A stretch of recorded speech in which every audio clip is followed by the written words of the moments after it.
There's nowhere on Earth quite like Dubai, one of the most popular tourist destinations on Earth, with landscapes and skylines that simply take your breath away.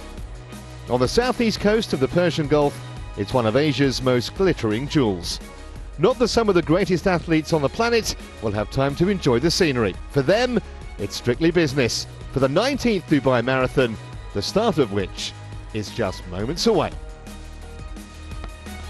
Well, hello and a very warm welcome to our live coverage of the Middle East's largest mass participation event. Some 30,000 expected to be involved today, but of course we're concentrating on the elites in a race that traditionally produces some lightning quick times. Let's check on the weather conditions then. It's around about 6 a.m. local time. Temperature is 19 degrees. By the time the men finish, about 8 o'clock, it's expected to be around about 23. Hardly a breath of wind, as you can see. So pretty much perfect conditions, albeit that they're going to be running in the darkness for around about an hour. So that just adds another twist to what should be a fascinating race. Let's check out the course then. And if you were with us last year, well, it's changed significantly. The runners will head up Al Sufa from the start, and they'll pass the Dubai College Junction, carry on past the entrance to Palm Island on the other side. Next landmark is Dubai Media City. Then they'll U-turn by the Western Hotel, head back the way they came on Jumeirah Beach Road, passing by the 7-star Burj Al Arab, the second mortgage required, of course, to book a room there, and its nearby neighbour, the Jumeirah Beach Hotel. They stay on the left carriageway all the time, running towards the new bridge at the creek, but they make a U-turn just before the bridge, and then they head back to the Madinat Jumeirah Junction and do exactly the same section again. Now, it's a really flat course, and as I mentioned, because of the early start time, racing conditions ideal. We are expecting some very, very quick times today. So that's the final turn of the main loop of the course. The final charge to the line, we'll see the leaders turn left after the Burj Al Arab and run along Sequim Road for 500 metres or so. And then they head to the finish line, which is just by the Dubai Police Academy.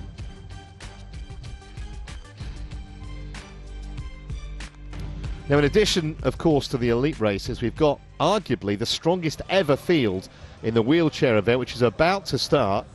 Rafa Botelho, the defending champion, is in the field. He won by just 3 seconds last year from Patrick Monaghan of Ireland, who is also in that list. Then you've got Marcel Hoog, a 9-time world champion, a double Olympic gold medalist. It's his first time here. They call him the Silver Bullet. Ernst van Dijk from South Africa, a 10-time Boston Marathon winner. John Boy Smith, who won this race here in Dubai in 2016, and a very highly rated Japanese, Hiroyuki Yamamoto. So it should be a fascinating wheelchair event. The world record, by the way, is 1 hour 20 and 14 seconds, set more than 20 years ago. There is a chance that that could potentially go today, and if you are looking up your marathon times and you're going to come and say, oh no, Boston, they've run faster or they've gone faster, that doesn't count for world record purposes. It's a point-to-point race. Silver bullet of Marcel Hoog, who hasn't been here before and will want to make some kind of a statement of intent, you would imagine. These wheelchair athletes going off 5 minutes before the elite athletes go at 6, and then the fun runners, so to speak, some of which take it pretty seriously, will go off half an hour later. There's also a 10k run and a 4k fun run. And look back to when this event first started, back in 2000. Only a few thousand were here. Now 30-odd thousand. Away they go then for the wheelchair race, and as I say, we're expecting a possible world record here. About an hour and a half. We'll try and pick these up for you at various stages during the morning, but we're expecting them to finish somewhere around about 7 local time, so in about an hour and 20 minutes. And already you can see the darkness here. They're starting half an hour earlier than usually. We usually start 6:30, but it is 6 o'clock here, and already you can see the leading protagonists have dropped some of the others. But as I say, we'll try and keep you in touch with exactly what's going on in that race as we go through the morning. Well, let's concentrate then on the elite races, which start shortly. My name's Trevor Harris. I'm joined by athletics author and journalist Pat Butcher and the women's marathon world record holder Paula Ratcliffe. Morning both. Just looking at the men's race, Pat, first of all, it's a pretty strong field. Tola, of course, who we saw last year win, he was a surprise winner, I think it's fair to say. Chance he could repeat today? Oh, decidedly. I think the men's race seems to be the accent seems to be on him, whereas when we hand over to Paula for the women's race, I think there's at least 3 women with an even chance of winning there. So I suspect that might be a more competitive race. But Tola ran here in 2014 as a youngster and did 2:6:17, but came back last year having won an Olympic gold, a bronze medal rather, in the 10,000 meters in the interim, and just took a dozen seconds off the course record, which might be a bit redundant because they seem to tweak this course every year. So I suppose the race record might be a little more ideal. But I mean, if you figure that he ran faster than Haile Gebrselassie, is illustrious countryman, multiple world record holder, then now at 26. And having narrowly failed to win the World Championship gold medal in London last summer, because he was carrying an Achilles tendon injury and would probably have won it, I think, and we can talk about that later when the race unfolds. But I would say that he probably is a strong favourite to repeat for the first time since Gebrselassie, in fact. Yeah, it's worth mentioning that course record that Tola set last year, it was the 10th fastest marathon ever run, and he actually took 2 minutes off his personal best. Well, there we see the women lining up for the start. And the women's race, Paula, is absolutely fascinating because we've got Mergia, who, of course, is a 3-time winner here. She's unbeaten, in fact. She's won it the 3 times she's competed. And De Gefer, of course, who won it last year, and rather like Tola, wasn't expected to. No, she wasn't expected to at all, and she actually hasn't raced a marathon since then. She's concentrated on the half marathon, but you've also got the likes of Mara de Barber in there, Rosa Jadera, who's put back-to-back marathons together very, very well, and recently raced in Shanghai only about 11 weeks ago. Then you've got the likes of Teferi coming in, who has a huge pedigree on the track, but hasn't raced above 10 miles, a little bit like Anna Maru on the men's side. Yeah, it's fascinatingly poised, both men's and women's races, and we are just a few moments away from the start. And as I mentioned, this year they decided to put the fun runners out half an hour later after the elites. It is a very early time to start running a marathon, Paul. We were speaking earlier off air, and you were saying you never started a race at 6 a.m. What kind of problems might that pose?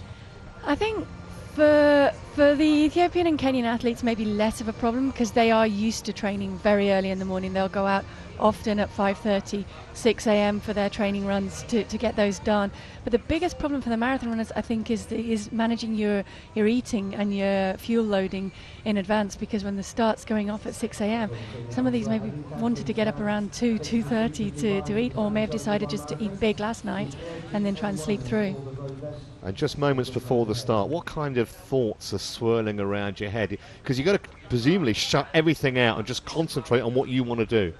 You have got to focus, but in the first couple of kilometres is when you really get those answers. Is your body with you today? Are your legs answering the questions that you're going to ask of them? And you don't really know that. You can tell a little bit in warm-up, but a lot of these girls and a lot of these guys will feel bad in warm-up and then feel great once they start racing. So they want to get it underway and feel good. And Pat, chances of a quick time today in both the men's and the women's events? I would have thought so. I mean, we talked about the course itself being tweaked, but the start times also have been tweaked. When Haile Gebrselassie ran here, it was always a 7 o'clock start, and he said it was great for the first hour, but when the sun came up, it really posed him problems. That may be eliminated this year. Well, we are underway, as you can see, and you can hear a little bit of singing and chanting in the background. We've got the kind of Ethiopian choir fan club so to speak, in the stand. They're here every year. The early start time doesn't seem to deter them at all. So that's what you can probably pick up. And you can see the flashing lights, almost like something out of a sci-fi film as they head towards us early on. And of course it's going to be dark for about an hour. Lights are going to start getting light around about 7 a.m. So 60 minutes time. That's something they're going to have to manage as well, I think, is the glare of the lights, because when you're looking into a bright light and then you need to look down to a darker road to check your footing, check where people are in front of you, and that might pose difficulties in itself. You can also see it's quite foggy, so the humidity is pretty high here at the moment. I was talking to someone last night who was explaining to me that the dew point here is around about 13 degrees. So at that point, it's very, very difficult to sweat efficiently when you're racing, and it's already above that now today. So it is picking up for them, and it is drying out a little bit, but it's still very high and actually quite difficult conditions for marathon running. Yeah, I don't remember it being quite as misty as this in previous years. Well, I was here once, Trevor, when it was 10 degrees and foggy, really foggy. I mean, there is quite a heavy mist this morning, as everyone can clearly see. And I don't know if that's going to make any difference. I mean, Paula, when you ran yesterday morning in training, you said that your throat was hurting. There seemed to be quite a bit of pollution. Yeah, I mean, every year that you come back to Dubai, you see how much it's growing, and I guess it's inevitable within that. It's a huge city, that there will be levels of pollution. I maybe sensed it a little bit, not on the levels that I did in Beijing, but certainly on higher levels than other big cities that I've run in. This time in the morning on a Friday as well, when there's a lot less traffic around, I think it will be a lot better out there for these guys. Just spot Tola there, tucked in just behind the leading three. We've got a silver in the World Championships in London last August, and obviously he's also a medalist, as Pat was saying, an Olympic medalist at 10,000 metres.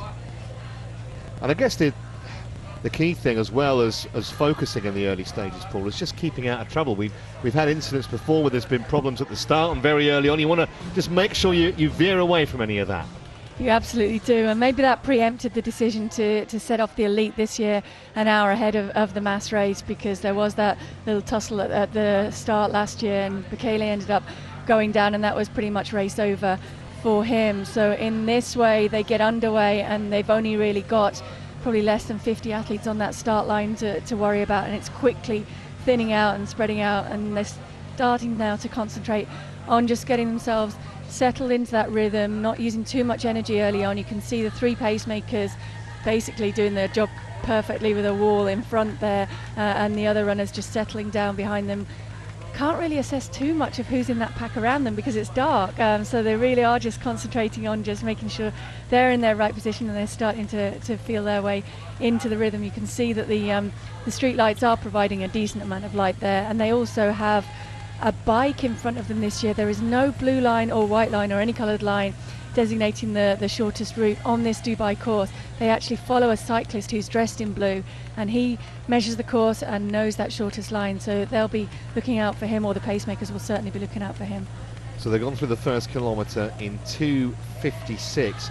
You mentioned that early on in the race, Paulie, you kind of get an idea of how your body's feeling. At what point in a race do you actually think, do you know what, I'm going to go fast today?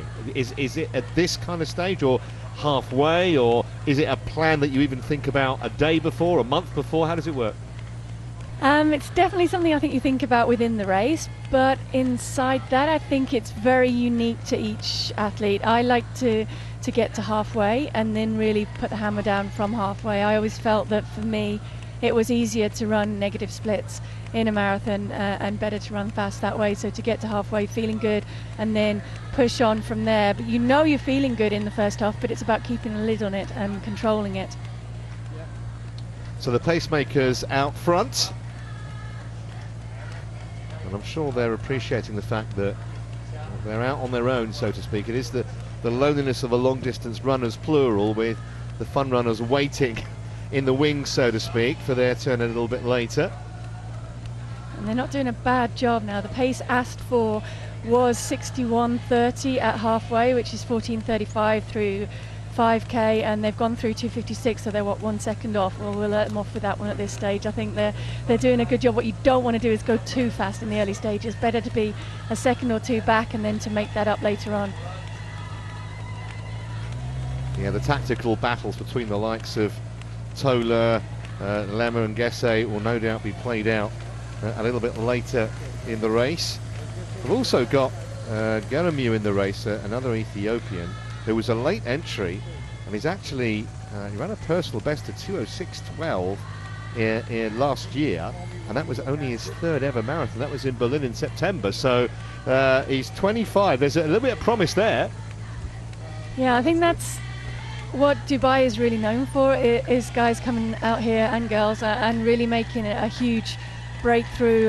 It's probably got the biggest prize money purse on the circuit, but no appearance money. So if you come here, you'd better be ready to race well and to show that you're in shape. And I think that's why, as well as the flat course and the good conditions, it's produced fast times year after year, because these guys know that it's an opportunity for them to really make that breakthrough and to come here in good shape. If you're not in shape, they often don't bother turning up.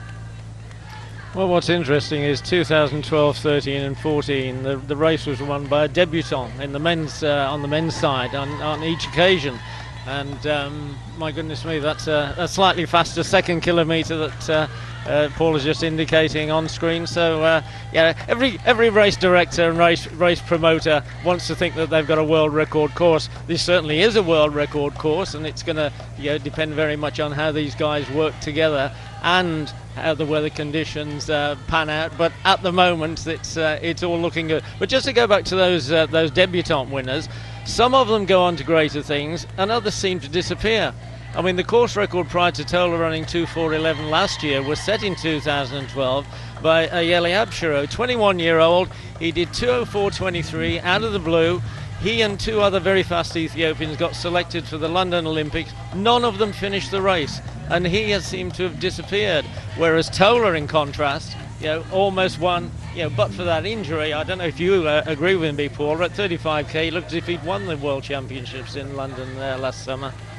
Yeah, he did look really strong, although listening to him talking in the press conference the other day, he said that it was one of the hardest races that he's ever raced in London, and that he really did struggle in those closing stages, maybe because of the injury and the lack of training in the build-up too. Just going back to the prize money that you mentioned, Paul, it's $200,000 to the winner today. Same for the men and women. We're egalitarian in this sport. And there's also a $250,000 bonus if the world record goes. The world record for the men, by the way, just want to make a note of it, 2:02:57, set by Dennis Kometa of Kenya. That was in Berlin 4 years ago. The course record is 2:04:11. And for the women, I won't even embarrass you by asking you what the time was, Paul. It was 2:15:25, and the course record's 2:19:31. But as Pat says, it is a different course, so always a little tricky to compare like for like, because it's not really. But that was a quick second kilometre. Yeah, I think I agree with Pat. I think it's a little bit too quick, although that was the pace of the pacemakers, and you can see there is a little bit of a gap opened up behind, just now starting to get bridged, but it's already starting to fragment a little bit the field behind them.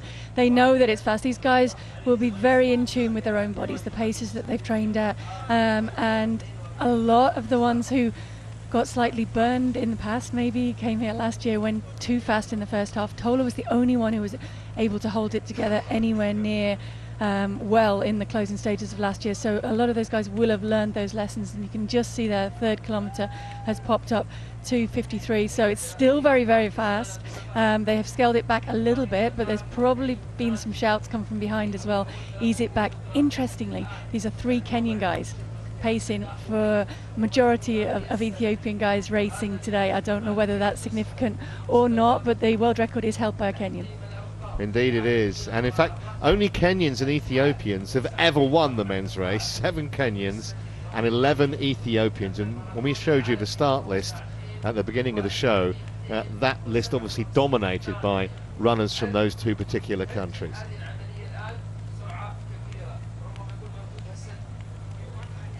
So those three at the front, all pacemakers. There's Tola in the blue, looking very strong. He was only the 8th fastest man in the field actually last year when he won the way. We were talking about it being a surprise. He may have even surprised himself, but I was interested in what he said after. He said he thought he could have gone quicker. He could have gone inside 2:04, he said. Yeah, and I think probably could have done, because that was a little bit too fast in the early stages last year.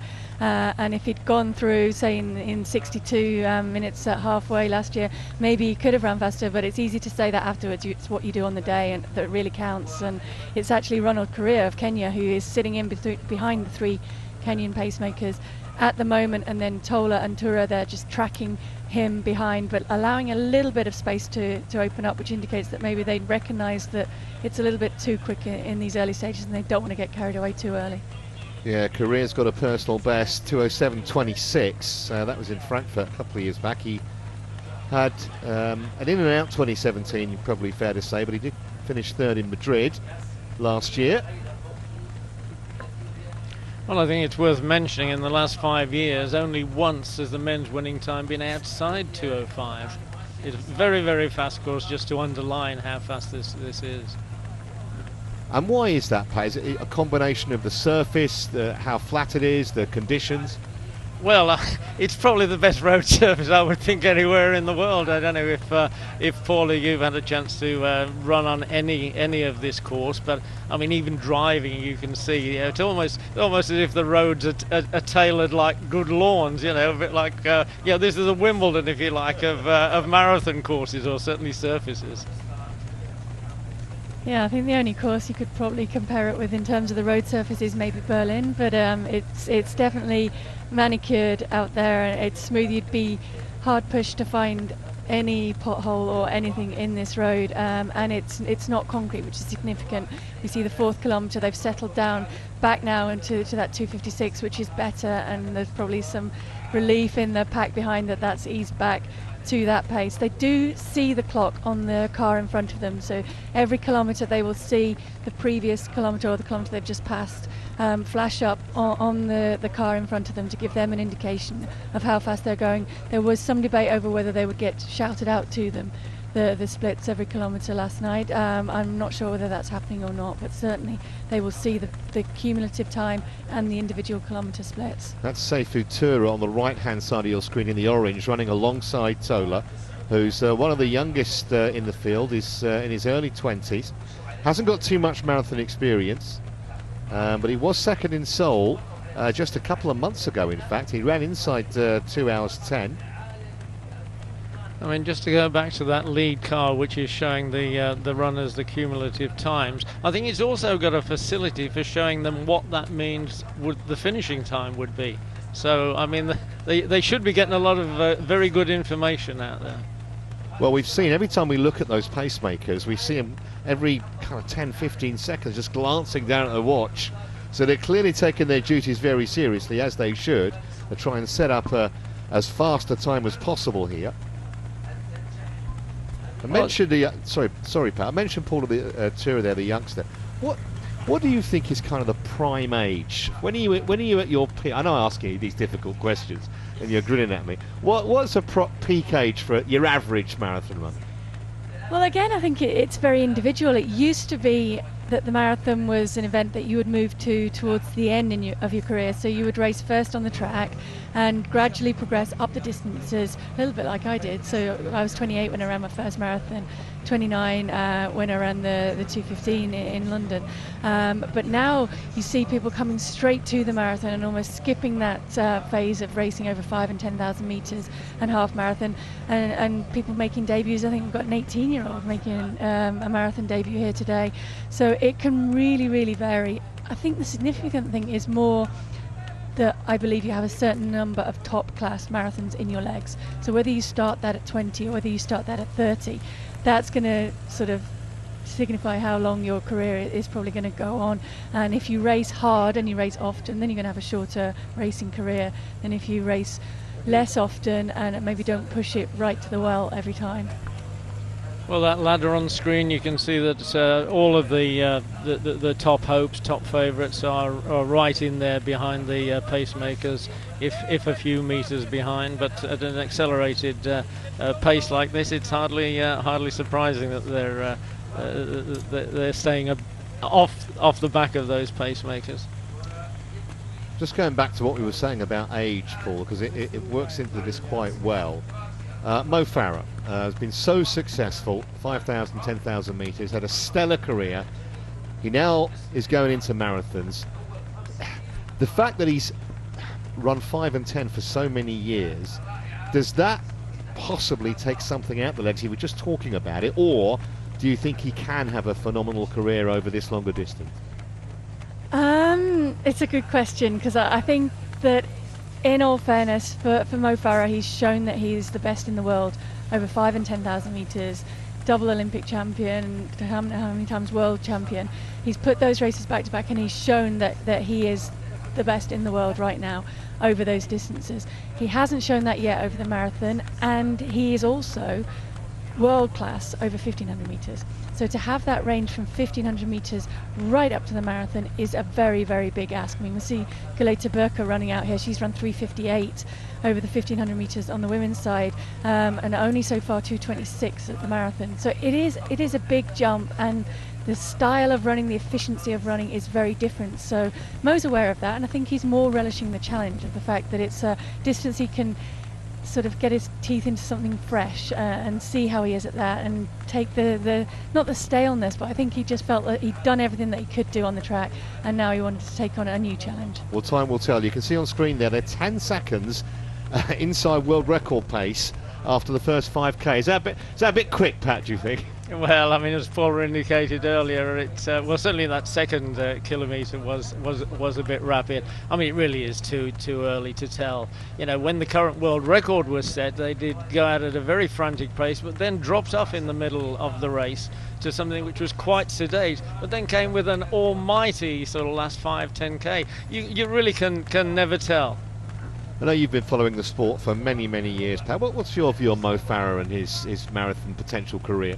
Well, I've already been on air at the after the World Champs saying that I thought that maybe he sort of lacked that concentration factor to be going all the way to 42.19 5k, and he's done so much, and I mean, Carlos Lopes of Portugal won the Olympic marathon when he was 37 years old, so age is not necessarily a deterrent, except that Lopez was injured a lot during his career, and I think he just maintained that sort of that excitement about world-class running, that when he got back into it, he capitalised on it, so that's why he could win the Olympic marathon at 37. But Mo has done so much, I just wonder if that's going to be a sort of slight deterrent to him, maintaining excellence across the distances, as Paul says, from 1,500 metres to 42.195.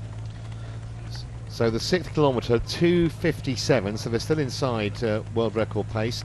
I think I saw 6:45, Paula, for the first 5k for the women. We got a brief shot of them through the darkness. Just put 6:45 into some kind of context for us after 5k for the women. 16:45. 16, I beg your pardon. Sorry, for the women going through there. So they're on a reasonable pace. The pace that was asked for in the women's race were there actually 3 pacemakers, and I think 2 of them may actually be related to some of the athletes running, but they asked for 70 minutes at halfway, and that's the lead group of women that you can see there, including Teferi. I saw Mara Dababa. It's very difficult in the dark to actually work out who those athletes are running there. I'm sure that's Mergia on the other side. So I think most of the main protagonists are there in that group. There is a following group with a pacemaker that have asked for 71.30, so that's 2:23 pace at halfway. So I mean, it's sub 2:20 pace at the minute, or pretty much close to that with the 16:45. So they're on schedule and they're settling in, and you can see the 2 pacemakers in front doing a good job there, and the women pretty much just settling down behind them, and nothing really exciting yet happening in this women's race, as you wouldn't expect in the first 5 kilometres. It'll start to build up much later in the race here. Well, we've had Ethiopian winners in the women's race for the last 6 years. Russian women actually won the first 4 editions. Verangelova won twice, even over and Premier Trio also won, but it's been Ethiopian dominated of late. Back with the men then, there's Korea the youngster, and Tola just in behind him.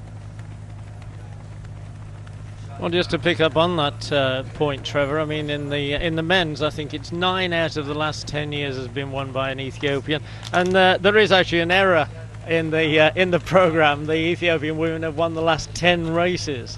I think Aselefetch Mergia, one of her 3 victories, she's somehow turned into a Kenyan. I mean, and this race did used to be pretty much even-handed between Kenyans and Ethiopians, but in recent years it seems to have devolved very much into an Ethiopian race. I don't know if the Kenyans just don't like running so early in the year, maybe a bit too many Christmas festivities or what, but it's certainly been Ethiopia all the way the past decade.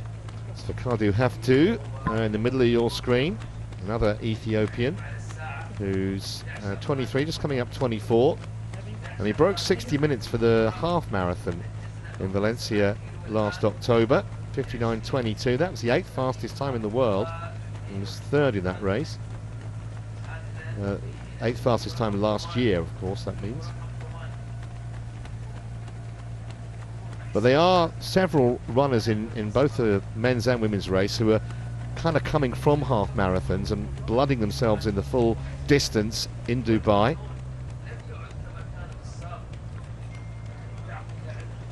Well, speaking of which, Ayanu of Ethiopia has got some terrific track times, really, really rapid, under 7:30 for 3K or 3,000 meters on the track, and actually 12:48, which is quite an extraordinary time for 5,000 meters, and he's run good 10K and right up to 10 miles as well. So I mean, if he can keep it together, that tradition of debutante winners here might extend to him.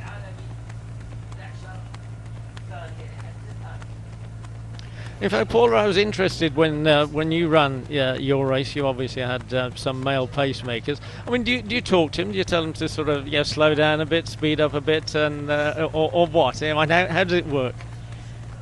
I think it's probably, again, I keep saying this, but it is individual, and I think I met the guys beforehand, and I had some reservations before if I wanted to run it. I felt like I could run as fast as I was capable of doing on my own with just the lead vehicles around me, but I took it into my mind that I focused on the fact that I was going to actually concentrate on racing them.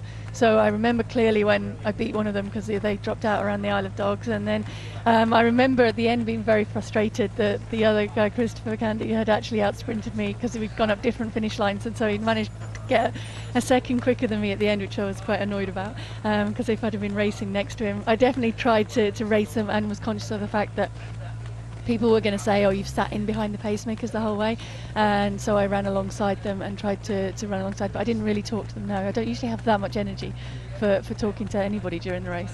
Well, I mean, Trevor was asking earlier about prognostications. I mean, did you have a time in mind when you went into that race? I never ran with times in mind. I more ran with times that I was trying to get ahead of. So I was of the view that if you were trying to hit specific split times, what would you do if you were ahead of those? Would you panic and think you've got to slow down, or would you just keep pushing on? So I more tried to tune into my body, and my goal going into that 2003 race was to hit as many miles as I could under the average time of what I'd run in Chicago. So I knew I was capable of going quicker, and just to try to run a little bit quicker each mile and then build up from there. Well, we're about a fifth of the way through the men's race, and they're still well inside world record paces. You can see there 13 seconds inside to be precise, 8 kilometers in, 23:29. They have covered that distance in. It's very, very quick, although we have seen this in previous years. In fact, certainly 2 years ago, Paula, when we were here, I seem to remember a similar kind of figure at this stage, and it didn't transpire into anything close to a world record. Yeah, I mean, it's a difficult area. You can see there Tola looking very, very strong. He's moving forward in this pack for pretty much the first time. He's controlled it, but he's not really made any significant move, and I don't think this is a significant move yet. Without a doubt, in that group, there are guys who will not be there probably even in 5 kilometres, but certainly in another 15 kilometres they will not be able to handle this pace, but they are going with it now. It's a very difficult decision to make. That's the Alain Maroux that we were talking about earlier in the white vest now coming onto the shoulder of Tola, and I think he's going to be a really interesting factor in this race. When you jump in and you haven't raced above 10 miles, there are a lot of questions in your mind, but he was down on the start list to race last year, didn't come because he wasn't ready, so clearly he knows what it takes, what he needs, what the shape he needs to be in, and he knows the training that he's done. So either he's over-committing early in this race, or he is in shape to come here and race very, very well and give Tola a run for his money. Yeah, and plus also, when you are so inexperienced at this distance, you know, it's not unreasonable to expect you may make some mistakes early on. You have to, you wouldn't be human otherwise. Exactly, and I think it's a nice position to be in. You can come to the marathon and you can say, okay, I can take some risks here, because if I screw up, it's my first time and I'm just learning, and let's face it, the way we all learn is to make mistakes out there, so it's a little bit of pressure off when you're a debutant coming into the race, and you can maybe do some things that you wouldn't do if you were a more seasoned, experienced marathon runner. Well, it's worth mentioning that he's the same age as Tola, 26 years old, but he's been as conservative almost as you were with your marathon debut at 28, because Tola was running marathons when he was 22. He certainly came here when he was 22 and did 2:6:17. We've just gone through kilometre number 9 in 2:56, so it ain't slowing much. 26:26 the cumulative time for the first 9 kilometres, 14 seconds, as you can see, inside world record pace. Trying to remember from memory a couple of years back when they started kind of seriously regressing. I think it was just past halfway, somewhere like that anyway, we'll see. Yeah, if you think back maybe to Monza and to the breaking to beard that happened in, what was it, April, May time, there the guys were able to hang together till halfway, and it was then that people started to drop off. So really those questions start getting answered around halfway. Before then, a lot of these guys are capable of hanging with the pace that they'll need to do. They can run 61-minute pace for half marathon, most of the guys in this group, but it's whether they can handle that and carry it in their legs in the second half, and there we'll see the questions start getting answered. Well, you'd be a good judge of this, Paula. I mean, Tola's best half marathon is 59:37, so that's close to 2 minutes outside the half marathon time that they're looking for here. Is that just about right, do you think? Yeah, I would guess. It's probably about right. I'm trying to think more from the women's side of it. So I think when I ran my personal best, I went through in just outside 68 minutes, and probably on the half marathon I was capable of not much quicker than I'd run. So I'd run 65:40 for the half, or actually I ran that afterwards, but I knew I was in that kind of shape. So yeah, that kind of 2.5 minutes maybe for the women, for me, seemed about right. Having said that, in London last year we saw Mary Keitany go out in 66 high, which was very, very quick, and she was able to hold it together in a way that I think surprised me and surprised a lot of people, the way she could hold it together in the closing stages. We saw the damage that did to the likes of Tirunesh Dibaba and Vivian Chariot behind her.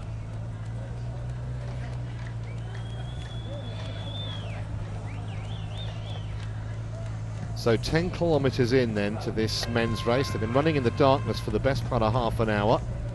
Might be quite appreciative when the sun peeks through in about 30 minutes time. So the 3 pacemakers are the first 3 names on your screen. Tola right in the mix. Career also the youngster Lema, who we haven't really mentioned so far. Cisse Lema from Ethiopia, who's here for the 4th year in a row.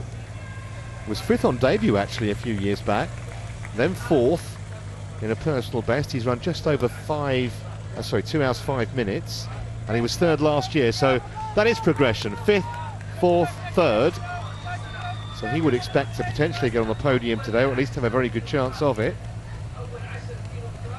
Grew up at altitude, Lema, on his parents' farm.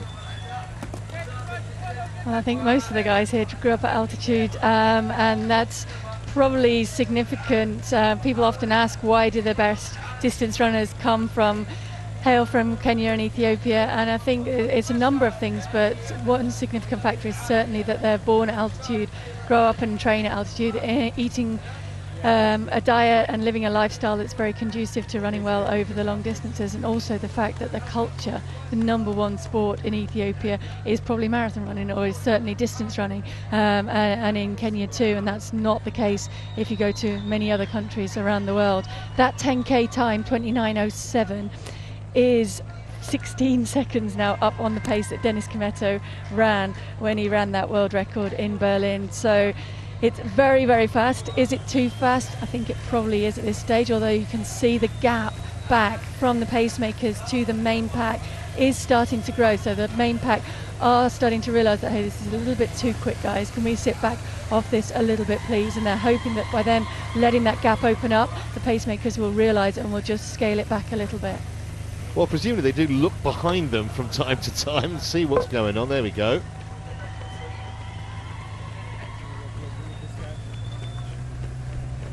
Well, this is a bit bold, isn't it? Yeah, this is maybe a little bit naive, or maybe he's just testing people out a little bit, saying, okay guys, you think this is fast? Well, this is, for me, this isn't fast. And it isn't for him yet at this stage, but it's very, very early to be doing that. What he's trying to do is just bridge that gap back so that he's sitting back in that almost V formation that was probably made a little bit famous by Eliud Kipchoge in that breaking two bid, and how they ran that V formation, but with a lot more pacemakers, and with a pacemaker formation that they knew was going to be consistent and going to be there all the way through the race. That isn't going to be the case today. I'm not sure how far the pacemakers are going to try and go, but I would imagine they'll be trying to go to around about 30 kilometres, which is quite a way into this race, but not right to the end. So at some point these guys at the front will have to be making the pace themselves and working hard for their times today. Another of those up there is Bahanu Legesse, who's again a half marathon specialist. He's had a lot of success. He's won half marathons in Berlin, in New Delhi, in Ras Al Khaimah, which is in the United Arab Emirates. In fact, he's won twice in New Delhi, and 3 of those winning times below an hour. Well, just to underline, the two guys right behind the pacemakers we're talking about are both marathon debutants, and they're maybe being a bit presumptuous to be running so fast so early, but it's paid off in the past. It's the impetuosity of youth, Pat, I think, is part of it. A little bit of adrenaline.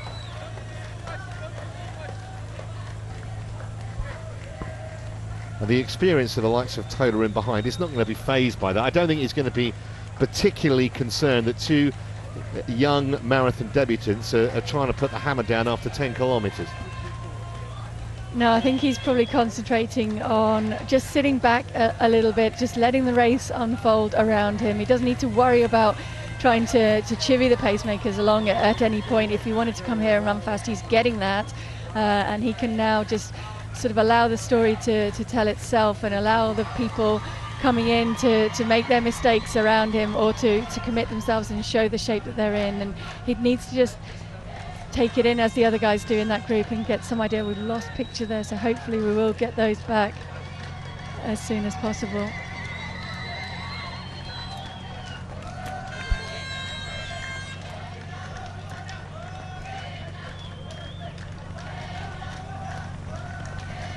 So you can see that the second 5 kilometres, as opposed to the first 5, was a bit quicker, 9 seconds quicker. You can see Mara Dababa there with a water bottle, just dropped the water bottle, sitting right behind the pacemakers. Behind her, I think it is still Teferi, although it's very hard to read on the screen, I'm afraid, at the moment. But it looks like Mergia on the far side too. So I don't think the girls in that pack have changed since we saw them at 5 kilometres. I think the main group are still there, and the people that we would expect to be there. The pace has just picked up slightly. I mean, it was maybe a little bit cautious the first 5 kilometres for them, but that's a better way to run it, and I would say it might pan out to be a wiser way than we're seeing in the men's race. Yeah, I think I spotted Worknesh de Gefa, the winner last year, also on the left-hand side, pretty sure. It's hard to pick them out, obviously, because it's pitch black still in Dubai, and our cameramen and motorbikes working overtime to try and illuminate the pictures for you. So we go back to the men.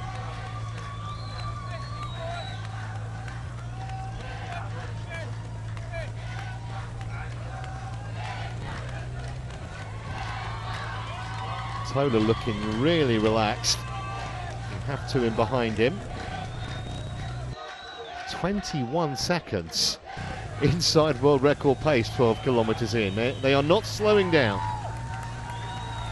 I think, and correct me if I'm wrong here, Trevor, but I think that world record is actually the even projection or the even pace that would be required to hit the world record, rather than the actual splits that Dennis Kimetto ran when he did that. I'm not sure whether that's significant or not at this stage, but they're probably not going to run it in an even split way today.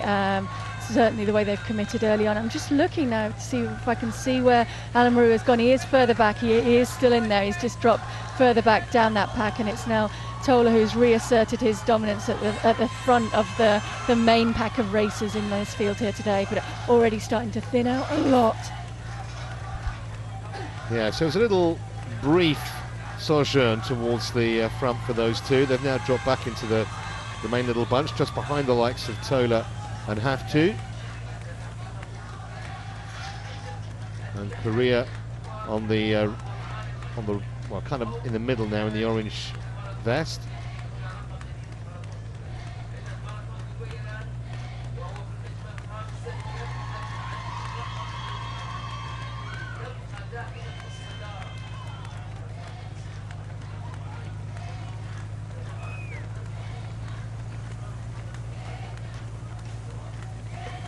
Just going back to the times, it does have a serious reputation, as we've mentioned before, for being a quick course. And 2012, 4 men ran sub 2 hours 5 minutes, and the winning time, which was Abshero's 2:04.23, was the 4th quickest ever at the time, and that was on his marathon debut.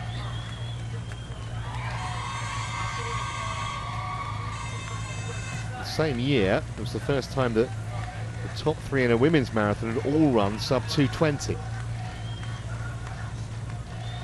I'm just looking in that pack, and alongside Alamaru there is a runner who has number 2413 on their vest, and I'm afraid I don't have any idea who that is, but he's right up there in the leading pack. I don't know if he was a late entry or picked up the wrong number and didn't have his name on his bib, but the others do all seem to have their names on their bibs. He has a number there instead. I think all of us are scratching our heads at that one. We'll try and find out for you who that might be. Well, you will get this occasionally, where a top class runner will be a bit miffed at not getting an entry in the race, so they'll just put in a citizen's entry, if you like. They'll turn up and and try and prove their point.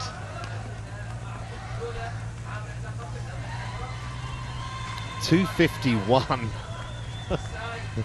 I'm not sure whether the pacemakers have got the message from those behind. This is mad, isn't it?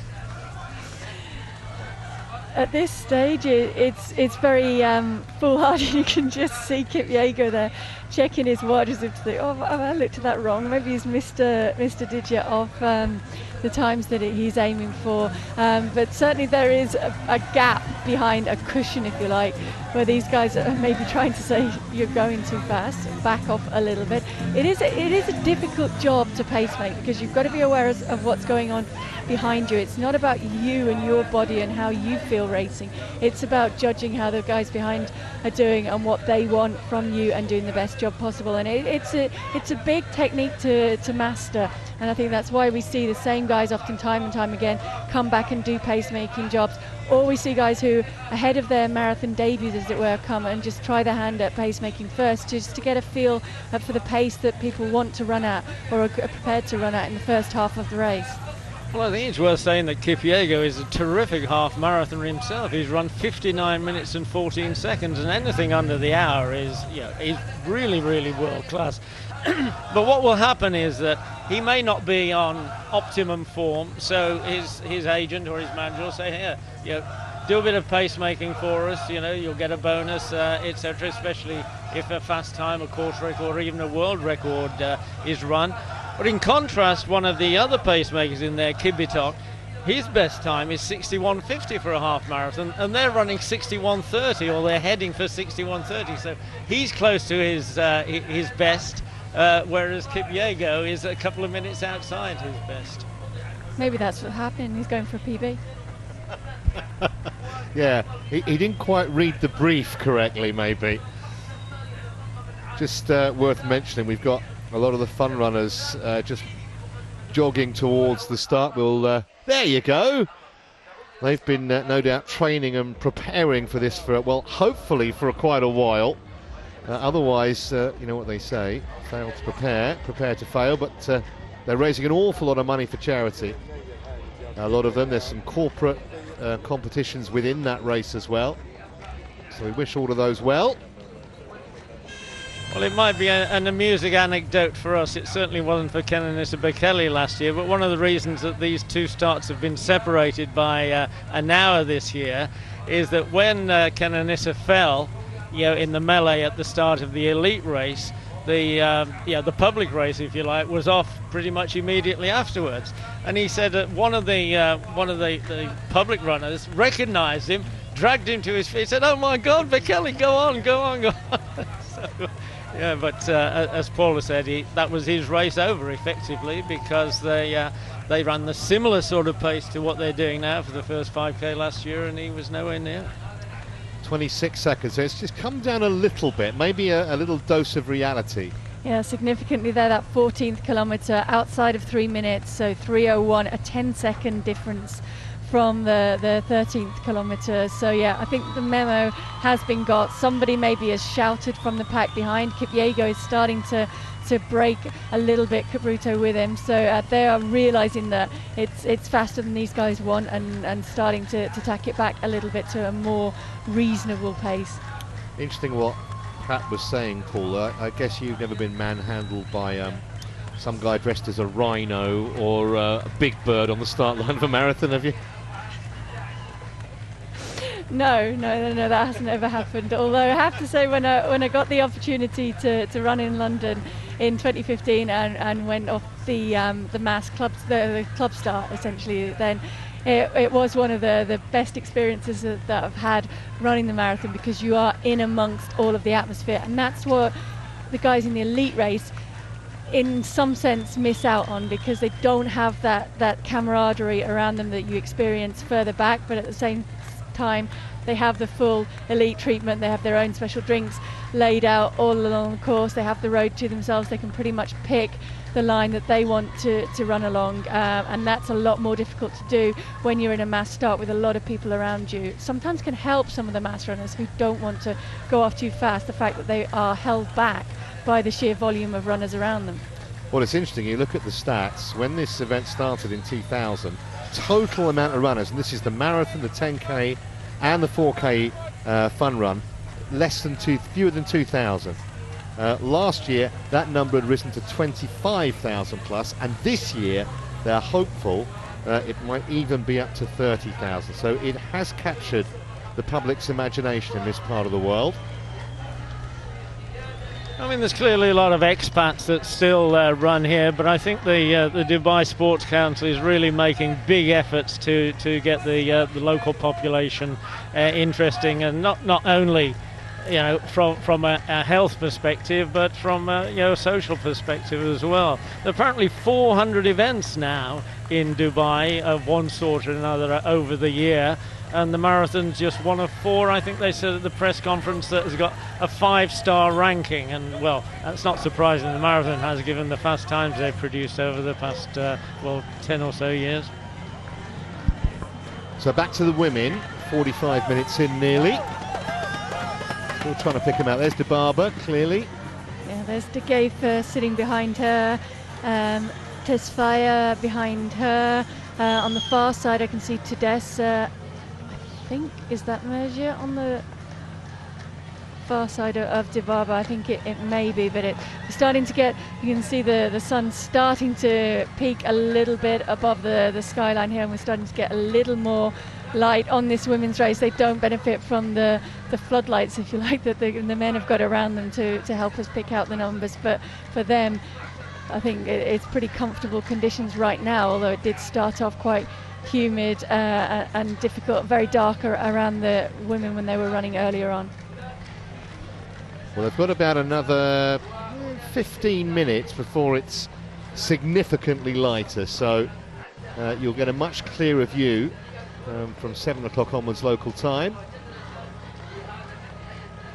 Well, as you can see, the women have got a couple of men pacemakers in there too. I think we probably haven't mentioned it, but I mean, Dibaba, it was the world champion in 2015, and then got a bronze medal in the Olympic Games in Rio, and so she's probably, I suppose, with a history like that, a marginal favourite here, do you think, Paula, despite the fact that Mergi has won 3 times and has sort of got a lock on this race, if you like?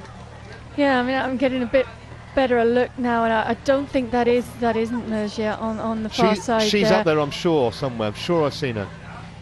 She was earlier on, but I can't see her in that pack anymore. I don't know, I mean, she ran a very, very wise race in London last year, Mergia, when the others went out very, very fast. She stuck to her pace, ran very conservatively in the early stages, and picked up a lot of the debris in the closing stages of that race to get herself up to third. But prior to that, it really had been Mara Dibaba who'd kind of got it right more often in the big races, particularly in the championship races, and she's right up there now today, looking very, very good. De Geefer debuted here last year, surprised a lot of people, and has come here this year with that weight of expectation on her. People are expecting her to reproduce what she did last year. So far she's shown that she's capable of doing that. She's certainly tracking Mara Dibaba. She's not interested in going in front of her. You can see the eye line focusing on the heels of Mara Dibaba in front of her, and she's not going to commit too much in this race at this point. Are you surprised, Paula, that De Geefer didn't do more marathons in 2017 rather than half marathons after what we saw from her here in January? Yeah, a little bit, but she is young. She's still got a lot of a career ahead of her. Maybe she decided just to scale back. She had made a lot of money in her first marathon race here, so she didn't need financially to race another marathon for the rest of that year. Maybe it was a long-term plan to her to come back this year and in between her to work on her speed and just race a few of those half marathons and gain racing experience before she really goes on to the championship stage at the marathon. Well, after that slower 14th kilometre, we've gone back to, well, normal service has been resumed. 2:56 for kilometre 15, 2:54 for the 16th kilometre, which means 47:03 total, 20 seconds inside world record pace. So they've picked it up again, and it's now, as you can see, significantly lighter. Just briefly to go back to De Geefer, I understand that she did want to run an autumn marathon, but she picked up an injury which obviated that. So that's pretty much the reason why she's had a whole year of just running half marathons and is back here.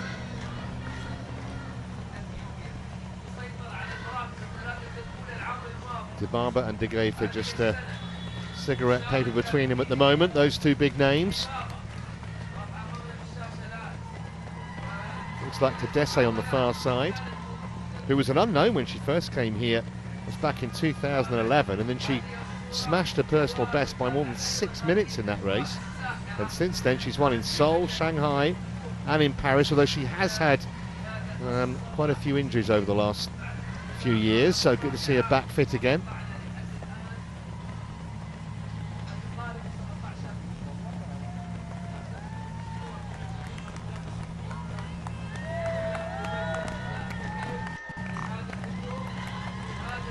Well, we were talking about ages to debut earlier on. I mean, in many ways, the Africans have sort of upset so many prejudices that we've had in the past. I mean, Paula sounded aghast at the idea of running a marathon at 18 years of age, and so would most people outside of Africa be.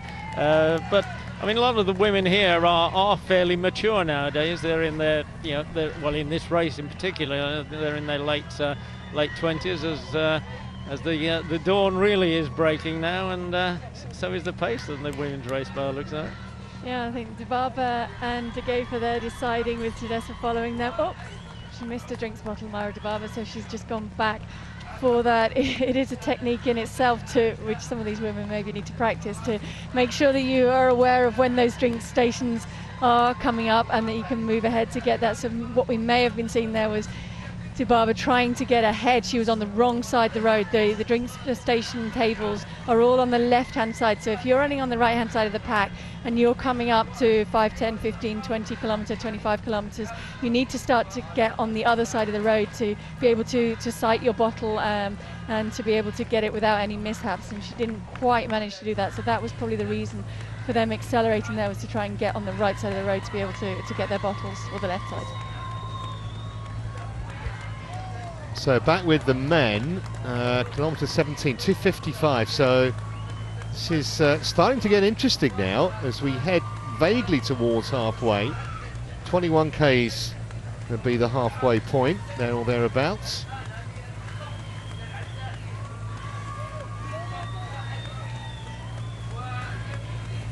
And you can just see every time we come back to this lead pack of men, there's one more guy just tailing off back down the road behind, and that is the carnage that's inevitable really when they go out at the pace that they have done today. As we said a while back, there are only going to be a certain number who are going to be able to absorb that pace and to carry on running decent in the second half of the race. Tola's certainly one of those, and there will be some more in that group behind him, but every time you can see the gaps growing and growing back down the road, and some of these guys are not even going to be able to finish today because of the pace that they've committed to early on in this race. Well, fair play to Tola. He's making no bones about this, is he? He's putting his stamp on the race, pretty much as he tried to do in the World Championships last summer when he was carrying that injury. But he said when he started back in October after a 2-month rest to get over the Achilles tendon injury, he's just been feeling better and better and better. So that's why he's so confident, I think. Yeah, he's got that smooth style. As we head back towards the start line for the mass participation event. Fantastic to see so many people in this part of the world just raring to go for a marathon. Some of them, of course, will not have run a marathon before. A personal achievement just to complete, not bother too much about the time. Well, it's interesting you should mention that, Trevor, because I was wanting to ask Paula, when the marathon boom sort of first began in earnest about 30 odd years ago, I remember newspapers running 8-week training programs, which I just thought was insane. I mean, when people ask you about what should I do, what do you say? I mean, I'd say, well, don't train for at least a year. Oh, I don't know about a year. I think a lot of people might get hurt if they train for a year. Certainly lose motivation if they train for that long ahead of a major target. I think if you've never run before, then you're looking at a 16 to 20 week build up to be able to comfortably run a marathon and enjoy it. But for these guys, they can turn it around in 6, 7, 8 weeks certainly. So when you already have a base level of fitness, then you can come into a marathon and build up to it a lot quicker than if you're starting from scratch, which is probably normal. And I think if you're just trying to get around a marathon and you're trying to run in the 4-hour range, then you don't need obviously as intensive a build up as if you're trying to challenge the 2-hour barrier. I mean, what lead-in period did you have from the time when you thought, I've got to start thinking about marathons now, until you actually set out on one? It couldn't be longer, I think, than 4 months, so longer than 16 weeks or so, because I think then the danger was that you'd get in shape too soon, and it's very, very hard to hold it when you get into that kind of treading the line shape between tipping it over and getting ill or injured and being able to get to the race and give it your absolute best shot. So I would generally not start any hard work in build up until January for an April marathon. Fascinating. Okay, so 55 minutes in nearly, And obviously you can get a much better view now of what's going on out on the course.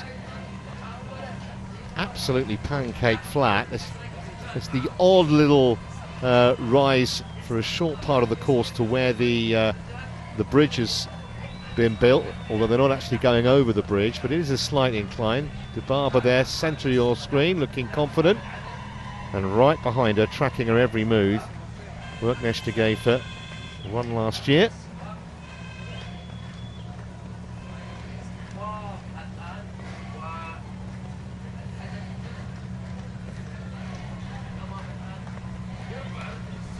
About 12 or 15 women in that little group. Yeah, it's a big group and we can't see who is in the back portion of that group. I can see Dida there, there is Teferi. I haven't seen Mergia in there, so we're not sure if she is still in that leading pack of women or if she's running with the second pack. She may yet be on the back of that, we just haven't had a shot of it.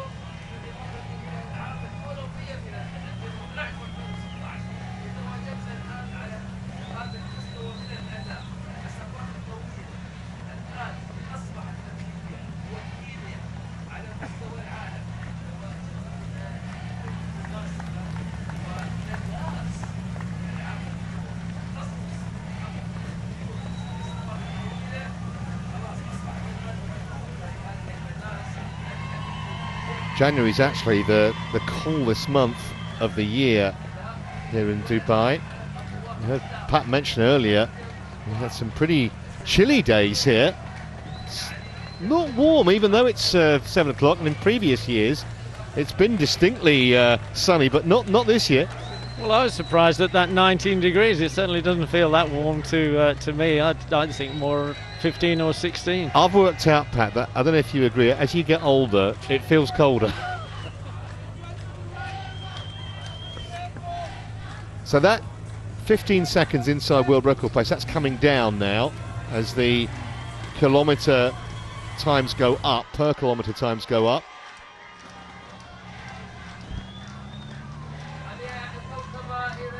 They are still very much on the asked for pace though, if not a little bit ahead of that, and that's probably more significant at this stage. Like I say, I think these guys are going to find it very hard today to run negative splits in this race because they have gone out so hard. So what they're looking at is to try and hit that halfway mark somewhere around the 61:30 and then be able to hang on as well as possible in the second half. To come back and to run faster is pretty much impossible now given the pace that they've gone out at, so what they need to do is just maintain that fall off as well as they possibly can and not allow that to be too significant in the second half of this race.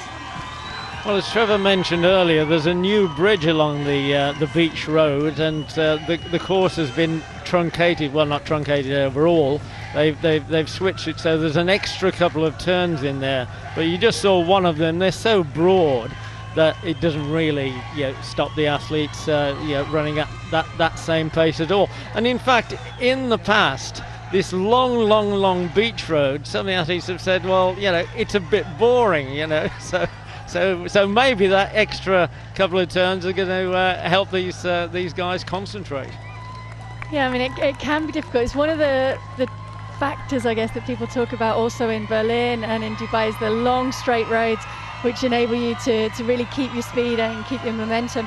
But as you said, Pat, it's also then difficult to keep your focus, particularly if you're on your own and you're running along there. It's much easier if there's a little bit more of interest and more to look at in the course. And I think significant in the fact that they've missed out that bridge is that they're missing out the incline and then the decline off it, so they're trying to maintain it as flat and fast as possible. And also, had it been windy, it's not actually windy today, it has been in previous days, but it's not at all today, then that would have been a factor in terms of breaking up the time running into that headwind.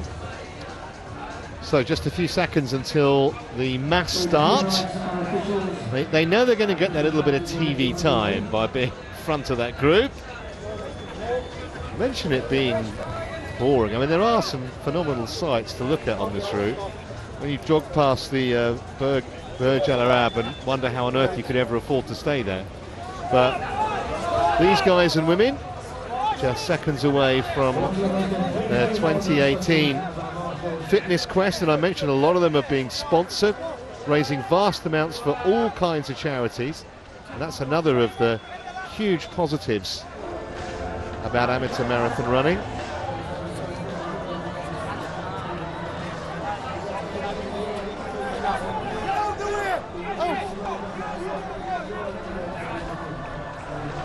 Just moving the photographers out the way because they don't want to get stampeded by this lot.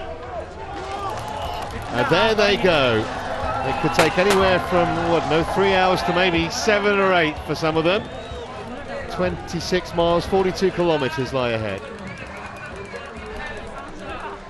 I think that might have been a little bit of a false start there, but we'll let them away with that. Who's counting?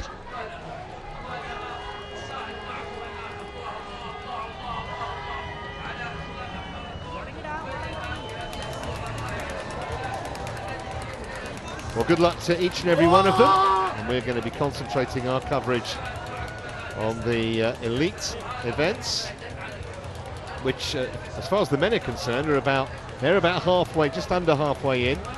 An hour and a minute on the clock.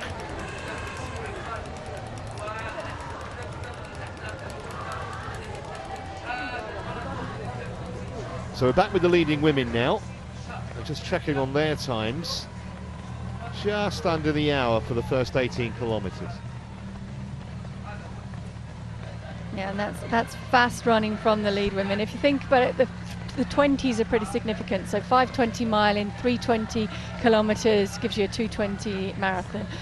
So they're running sub 2:20 pace significantly for most of this race. And the fast times that we're seeing produced in the men's race are definitely being replicated on the women's side. Maybe took a little bit more of a cautious start to it, but now they've really got into the running.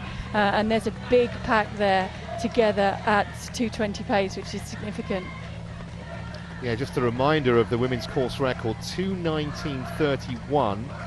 That was set by Mergia, who we're still not exactly sure where she is. She didn't appear to be in that leading group. And in fact, although she's won the race 3 times, a couple of those wins were absolute thrillers, one by 3 seconds and one by a single second. So let's hope for some kind of as close a finish as that in about an hour and a quarter's time.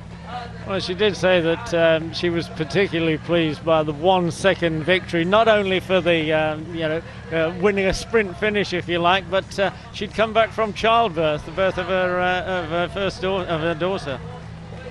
Yeah, I don't think she'd actually run a marathon distance race for nearly 3 years before that either, so it was even more spectacular as a victory.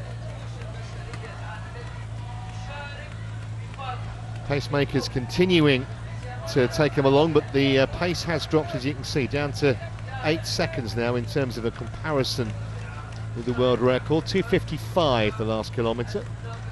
So that is 61:20 for them through 21 kilometres, so not quite halfway. That's what, 95 metres, is it?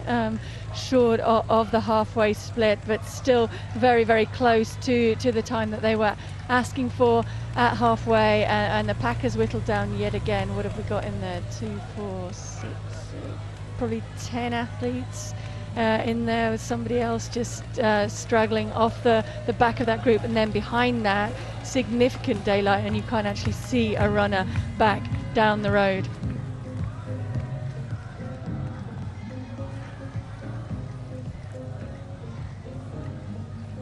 Yes, that's 9 athletes. I think they're in that lead group, with Lemma just struggling to stay on the back, to stay in touch with Gebrselassie. That's not obviously the Gebrselassie, but Lul Gebrselassie, who is hoping to make a big impact on this race and has good pedigree coming into it. Mengistu as well running alongside him. Yeah, Lemma just trying to hang on at the moment.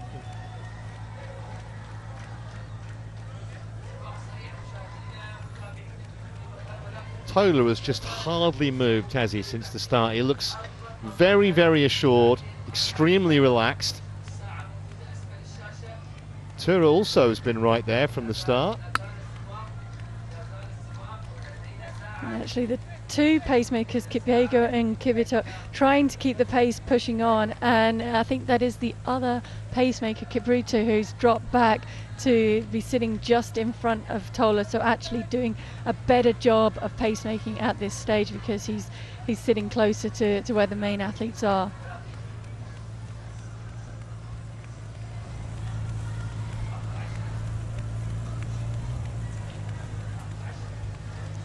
I suppose it's worth reminding our listeners and viewers that there have been instances in the past where pacemakers have actually won marathon races because they got so far ahead of the chasing pack who thought they dropped out, or at least that's what they said they thought had happened, and the pacemakers ended up winning.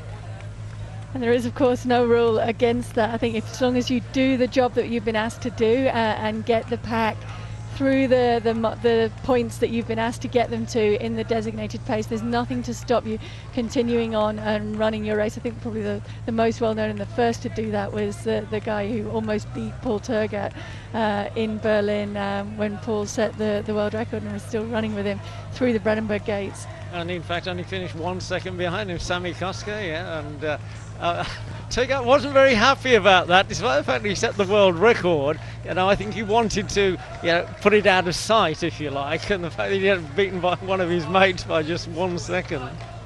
Well, I think the significant point is that it's hard to get your head around who you're racing and who you're not racing. So if you think someone's pacemaking, you're far more likely to let them push on, to let them go ahead of you. Whereas if you know that you're racing them, then you're going to want to keep asserting your authority over them, and to know in the closing stages, well, I think it's probably pretty obvious once you get to 35k, if someone's still there, you need to start racing them because they're in it for the long run.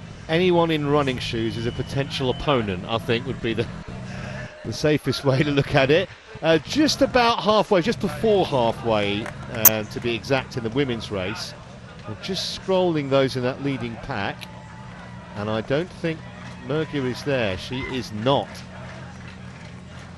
Burka is still in there, so she is running significantly ahead of her personal best time, although I would suggest that that's up for a little bit of revision. She is a great calibre of athlete, been around for a long time and really showed her pedigree, as I say, with that 3:58, 1500 metres. She's run 30:40 or thereabouts so for 10,000 metres and got medals at championship level on the track. So wants to make that step up to the marathon, very motivated to come and run well here. She was explaining to me last night that if they want to have any chance of selection for Ethiopian teams, they really need to post a fast time over the marathon, and that's why so many of them want to come here and race Dubai. Well, 10 years since she won the world indoor 1500 metres, and now running 25 miles further.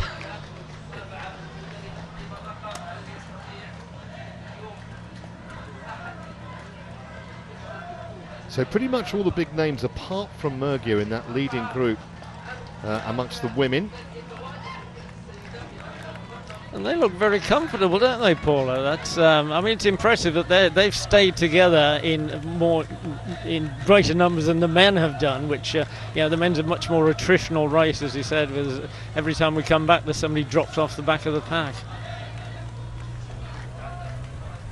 Yeah, and this packet in the men's race is starting to spread out a lot more, as in contrast in the women, they're still running pretty much in pairs in the road. So I think they have their set out at a pace in the women's race which is more likely to be sustained and continued into the second half, whereas I do think we're going to see some tailing off in this men's race. It has to slow down just because of the sheer pace that they went out at in the first few kilometres and then maintained through the first half of this race. Yeah, and exactly as we saw a couple of years ago and last year to maybe a slightly lesser extent, exactly at this kind of point in the race, just past halfway, is when they really start to feel it because they went out so quickly. Well, worth mentioning the we said the women's course record 2:19:31 by Mergia, and there's only been one other occasion when sub 2:20 has been broken here in Dubai. It does look at this point as though a fair number of women are on schedule to break that 2:20 mark. here today. And in the men's race now, I think we have lost that third pacemaker, so we're down to 2 pacemakers at the front of this men's race, and then behind that, as they have been for so much of this race, Tola controlling it with Tura on his shoulder. Alamaru is still in that pack behind, and then it is thinning out. I think it's now lost another couple of runners. I think Lemma has gone back down the road, and then a couple of other athletes as well. So it's whittling down, and it's whittling down quickly now at this stage with each kilometre that they tick off. And I suppose I should apologise to Kibitak. I said he was the slowest of the half marathoners that were in the pacemakers, and he's the one who's still left there out front. Yeah, he's got his PB as well, hasn't he? Yeah.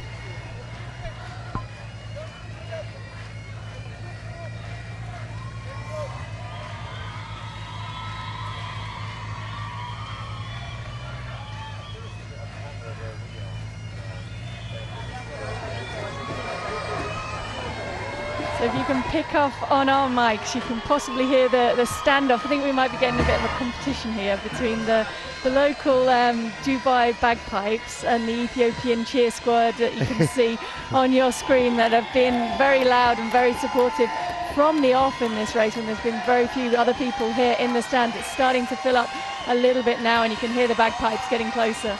I wasn't aware that there were Dubai nationals who could play the bagpipes, but they're doing a terrific job here. So clearly it's not something that's exclusive to Scotland, and they are competing, as you say, with the Ethiopian fans, who just increased the volume as a result. See, they start them young.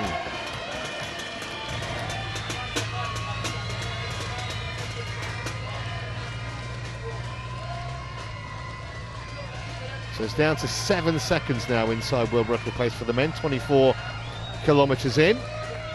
You say down to 7 seconds, but it's not really slowing down. That's a 2:52 kilometre again for the 24th kilometre. Yes, that's Kivitok, but he's not opened up significant daylight on the group behind him, so they are going with that, and it's very, very fast still.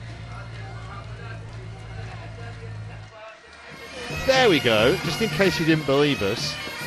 So we've got the kind of equivalent of the regimental sergeant major at the front with the baton. Then we've got the bagpipers, and we've got a couple of drummers at the back as well. Someone needs to invite them to the Edinburgh military tattoo or something next year, I think.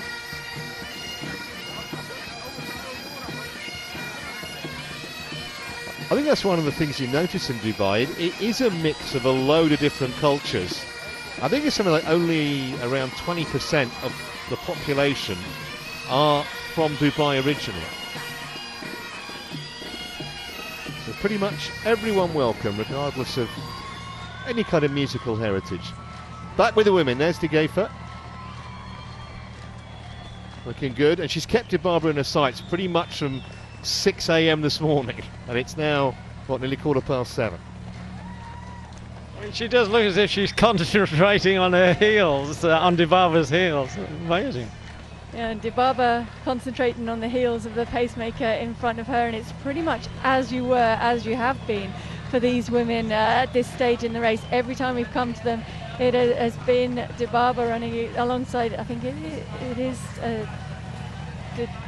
Detaya on the far side, but the same athlete she's been running alongside, who is making her debut, I think, over the marathon distance in this race, with De Geefer sitting behind her, a little bit of a gap back to Dessa on the other side, Dida sitting comfortably in alongside, in between, or in the V formation behind De Geefer and Tesfaye on the far side. You've got Gide in there, Tedessa.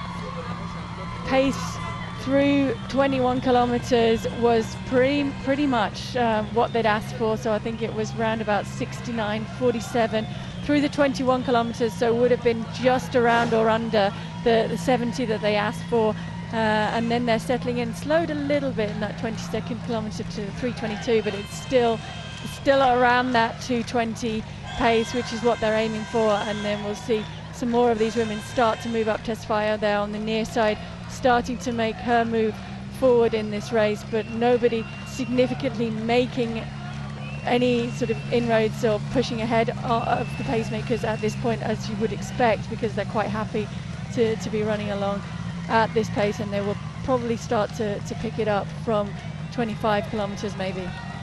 I think the woman on the far side, the taller woman, is Decavo, and she's a marathon debutante, and 69:10 half marathon, and she's just done that, hasn't she? Yes, pretty much. I mean, you look at those in the leading group without Murgia, and you would have to think Dibaba should now be a massive favourite. I mean, you look at her quickest time, 2:19.52. Murgia, 2:19.31, so about 20 seconds quicker in terms of a personal best.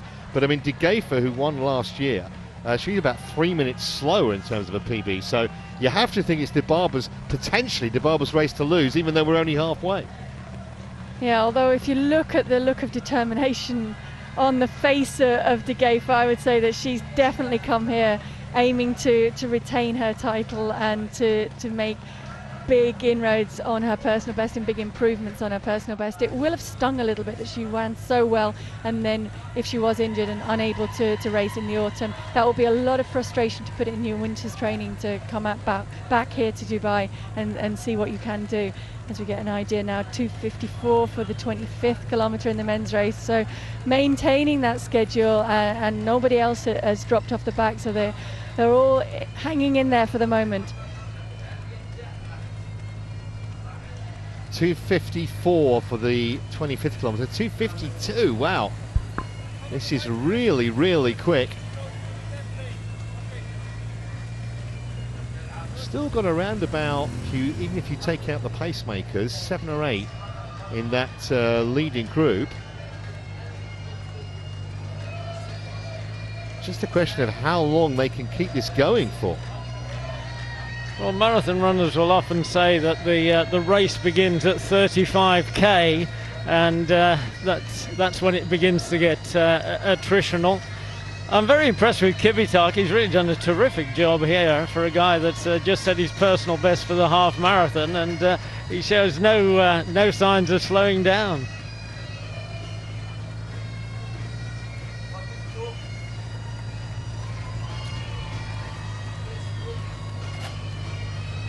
Tall figure of Tola is just third behind Kipyego, so he's still maintaining his ascendancy over the racers, if you like, given that Kibitak and Kipyego are the pacemakers. 2:57, the most recent kilometre.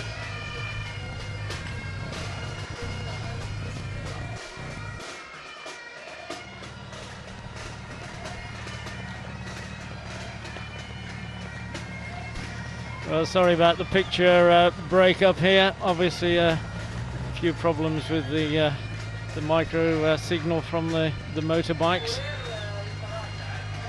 But we got a brief look at. Well, we were trying to get a close-up of Tola, who just does look very, very easy behind the pacemaker Kibitak there. Doesn't he just? Trying to defend the title that he won last year in such confident style. And he's one of those athletes that just hardly ever seems to have a below par race. Not lately anyway. So that just gives you an idea of the little entourage that follows the leading group. The car that shows them the time. The motorbikes which bring you these pictures. There's our intrepid cameraman perched on the back of the bike. Rather him than me. Got to trust your driver to do that job, haven't you, really?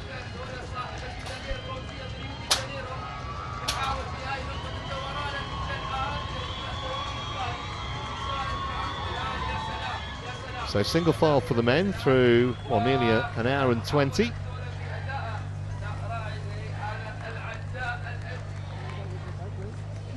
And it looks as if Kipyego has dropped back or dropped out, and we're reliant now on Kibitak. But he's staying at his pace manfully and still checking that he's on the right time. Well, only 1 kilometre outside 3 minutes, and that was only 3:01. But so some terrific fast running here.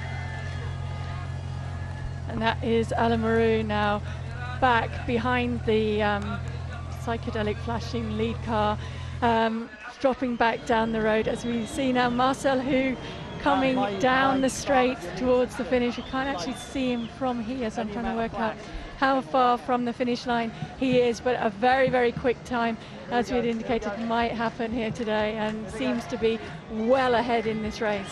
Yep, the silver bullet, as they call them, looks to be home and hosed effectively. The first time that he has raced here in Dubai. He is a 9-time world champion, so I guess we shouldn't really be overly surprised. He's a double Olympic gold medalist. Just trying to work out the time. It's around about 1:20 there or thereabouts. The world record is 1:20.14, and he may well be inside that. We'll have to get. No, it's just outside. Of course, they started 5 minutes before 7. That was before 6. That was what confused me. But still, a brilliant victory for the Swiss. In just an hour and 25 and change, and a clenched fist that tells you exactly how he feels about it. And very difficult to see anyone behind him at this point. It's like he's absolutely decimated the field here. Well, I think he was always going to be the favourite for this race when the others persuaded him what a good course it was, and how flat it was, and how smooth the tarmac was. And well, he certainly won this race by at least 2 or 3 minutes. So back with the elite men and our single remaining pacemaker. He's almost getting annoyed, isn't he? He's like, come on guys, I'm still running the pace that you asked me and you're not going with it. Why aren't you going with it? Well, I think they're finding it a little bit hard work at this point and concentrating now on getting it right over the second half of this race. Any sudden surges or moves made too fast at this point will definitely cause damage in the closing stages, so it needs to be gradual increases, and they really need to be in tune with their own bodies, know exactly where they are in regards to that fine line that you can go over very easily in a marathon and just produce too much debris and lactic acid in your body that your body can't handle and can't get rid of, and keep moving in the second stage of the second half of this marathon. And they can't even be thinking about times at this point, can they? I mean, with half a dozen guys in there, it's, you know, who's going to be first. This is Yamamoto, the Japanese, coming home in second place in the wheelchair event. And as Clark was saying, he's going to be fully 2 minutes behind Hoog, but still a very decent performance. 1:27.20, so yeah, pretty much exactly 2 minutes off Hoog's pace. And no sign yet of the third place behind Yamamoto. We'll try and nip back and see that if we can.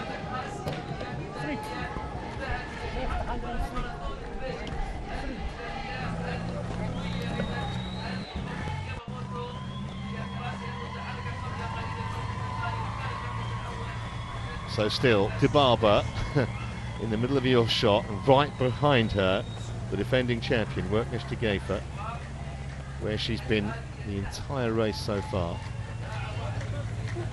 Well, I've just got a message here. It seems that Mergia has dropped out, which I think we presumed, but I'm not sure at what kilometre.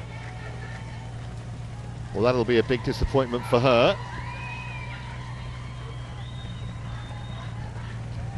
Just scrolling the latest positions for you amongst the women.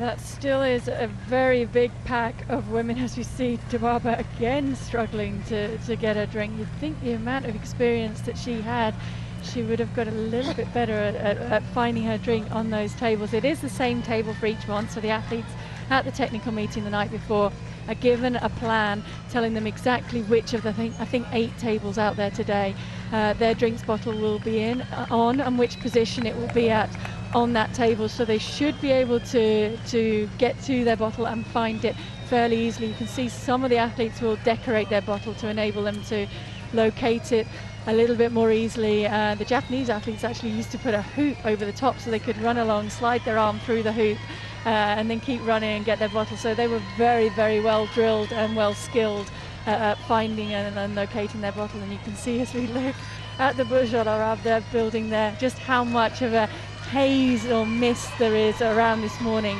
Whether that's going to have any impact on this race, it certainly doesn't look as though it's having a significant impact on the times that they're running so far.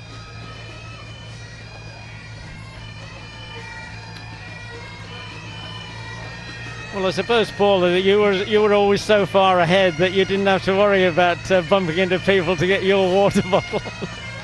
Yeah, it is difficult. I've had a couple that have dropped. Your hand can slip on the bottle, and we've seen it happen so many times. And I think it was De Barbara in one of the London marathons actually went back to get her bottle, because you are faced with that dilemma. If you miss it, do you go back and get it? It's very important in the early stages, particularly in the first half of the marathon, to make sure that you stay well fueled and well hydrated.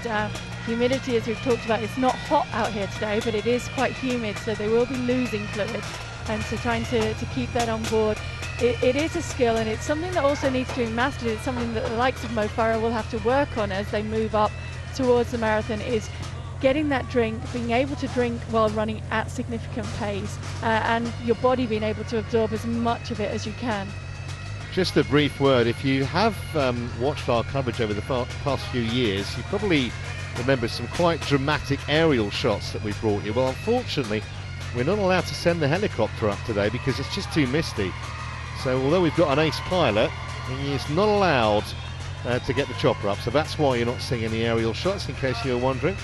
Just going back to, we've been talking about Mo Farah. There's someone else I want to talk to you about, Paul, in terms of the women's marathon in particular. Gwen Jorgensen, who, for those who don't know, is a multiple triathlon world champion, a phenomenal runner, and she has decided to quit triathlon because she wants to try and win a gold medal by winning the marathon in the 2020 Olympics in Tokyo. Now, first of all, I think it's a pretty brave decision. What do you think of her chances? And were you quite surprised that someone who's clearly brilliant at her primary sport is making the move to marathon running? I guess a little bit. She has shown her pedigree, as we look back on your screens. You're seeing, I think it's third, fourth and fifth come in the wheelchair race. But getting back to Gwen, I mean, she's shown her pedigree. She's raced well over 10 miles. She raced the New York Marathon and ran, I think, 2:41 there. That's a big jump to talk about making that leap up to Olympic medal territory in the women's marathon. Do you want to talk in there? Yeah, we'll just leave that for the moment and watch the conclusion to the battle for third. As you go through the day as well, further up by the magnet on the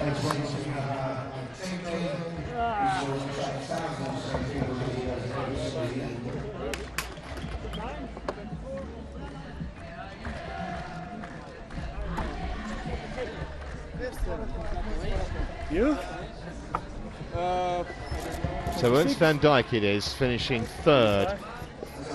10-time Boston Marathon winner. So that's your 1, 2, 3 now in the wheelchair race. Probably the strongest field that they've ever had, and as you can see, there is a genuine spirit of camaraderie there after the effort that they put in over the last hour and a half or so. So that's the first 1, 2, 3 of the day decided. Of course, the elite men have got another half an hour plus out there, and the elite women slightly longer. Just going back to Gwen Jorgensen briefly, Paula. She ran, I think, ran about 2:40, didn't she, in New York? She's going to have to improve massively on that if she wants to have any chance of getting a medal. Yes, she is. I mean, New York isn't a fast course, so you've already got to think there's probably 5-6 minutes easily made up there just by running on a quicker course, but still that's a big leap to talk about being world class over the marathon. I mean, it's something we've seen before.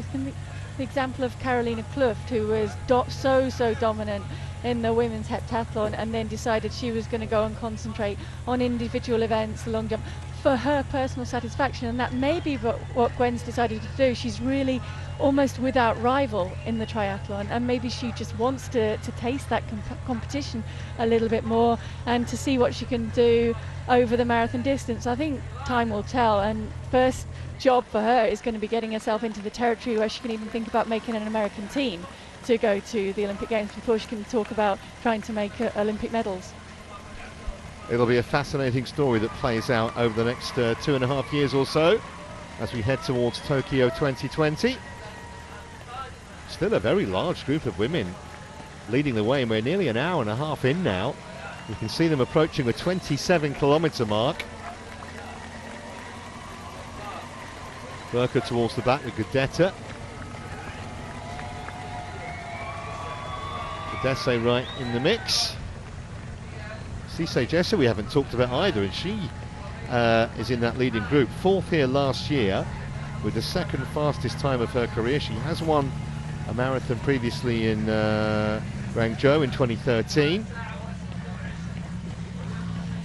Now we get a view from the other side, as you can see the splits clicking through there, just that tantalising 1 second outside of the 220 barrier, which is just adding up, but they did have that margin from the first half, so very consistent and very good running by a lot of these women. Now we can see on that side that is Rosa de Gera, who has been running alongside Dibaba for much of this race, and as I talked about earlier, she races a lot. Last year she raced Dubai in January, then on to Vienna in April and Shanghai in November, and so that's only 11 weeks from now since she's bouncing back from a very, very good performance there, a personal best of 2:22 in Dubai, and clearly has recovered well to be running at the front for so much of this race and looking so comfortable alongside Mara Dibaba.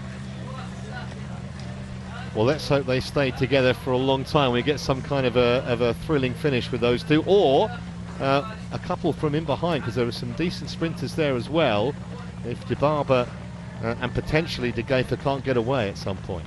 Well, you've still got Tefera sitting in that pack, and she's got a 14:28, 29 5-kilometre time, so easily the class of this field, if you like, if it comes down to that final sprint for the line. Although a sprint in a marathon, I will caution, is not the same as the sprint on the track, and what you have left in your legs in the closing stages of a marathon is very, very different to what you might have in the last lap of a 5,000 metres on the track.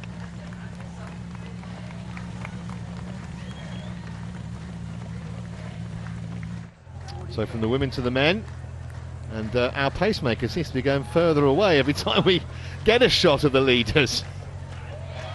This is when alarm bells might start ringing if you're in that pack there. When you start to get past 25k, I'd say certainly when you get past 30k, if that pacemaker's still out ahead, although he is looking around, he's definitely checking on the pack behind him.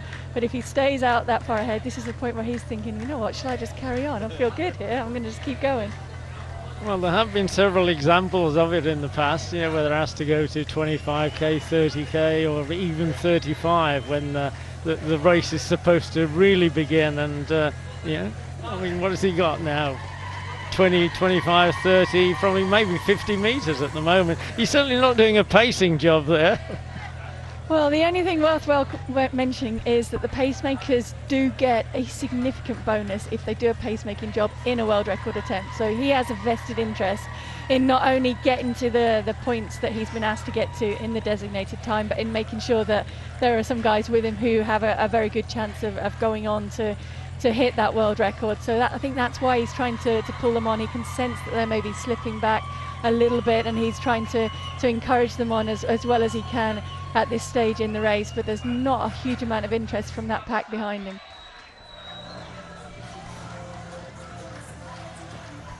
Well, there is that pack with the big names in it. Tola, who's just hardly moved a muscle in terms of just staying exactly where he wants to be for an hour and a half plus. He looks extremely composed. I don't think he's going to be bothered at the moment that the pacemaker's clear. Tura, who's running an impressive race for one so young and so inexperienced at this distance. There's Lemmer at the back, who's done well to hang on. Looked like he was struggling a bit earlier. Well, Taylor did say that he'd like to run under 2:04 this year, which means that he's exactly 30 minutes away from the finish if he's going to prove himself right. Well, you don't imagine he's going to be far away from it either way. Just missed it by a whisker last year. It was 11 seconds outside, going inside 2:04.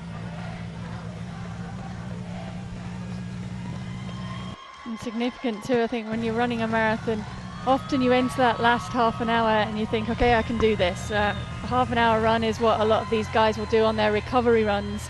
So it's something that's completely manageable. But when you have pushed your body to the limit in the first hour and a half of the race, then it's a different story, and half an hour can feel like a very long time to be hanging on, and there's still a lot of significant racing to be done in this race to really sort these men out from one another.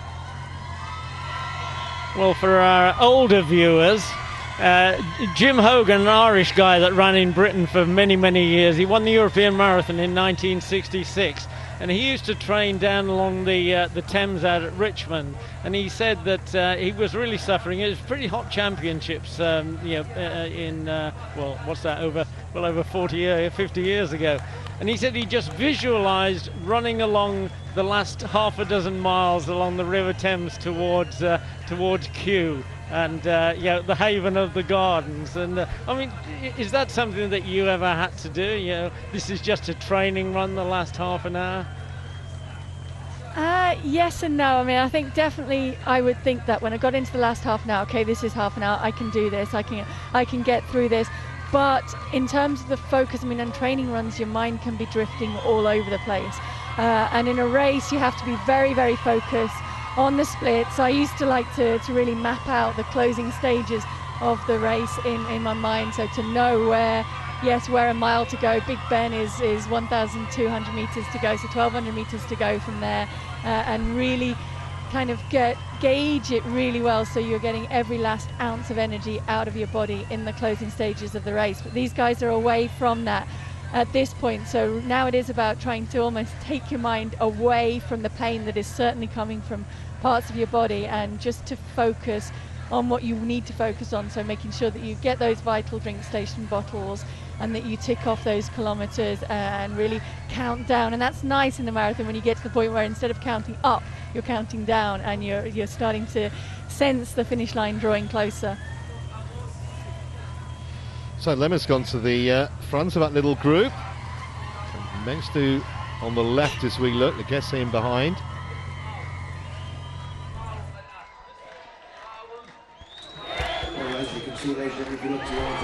Well, that is enthusiasm and stamina. It's almost equally as impressive as the runners, because they've been there doing that since before 6 o'clock this morning. They're here every year.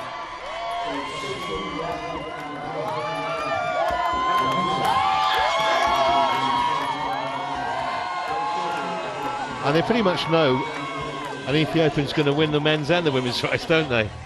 Yeah, they've got a very good chance and very good odds on that. But they are an Ethiopian cheer squad you see all over the world. Wherever there is a huge, big road race going on, or any kind of race, there will be an Ethiopian cheer squad with some drums and with some singing going on there. I think they used to follow Haile Gebrselassie around wherever, and a big reflection on the fact that, as we were saying earlier, athletics and road running is the #1 sport in Ethiopia. And much as you'll see, I guess, English football fans follow their team all around, you'll see the Ethiopian cheer squad follow the Ethiopian athletes wherever they are in the globe. Of course, the difference is that the England football fans haven't earthly whether their team's going to win or not, whereas these people know they're going to be celebrating in about half an hour's time. Well, the next big international event on the calendar is the World Indoor Championships in Birmingham in the UK at the beginning of March, and a contingent will be there for sure.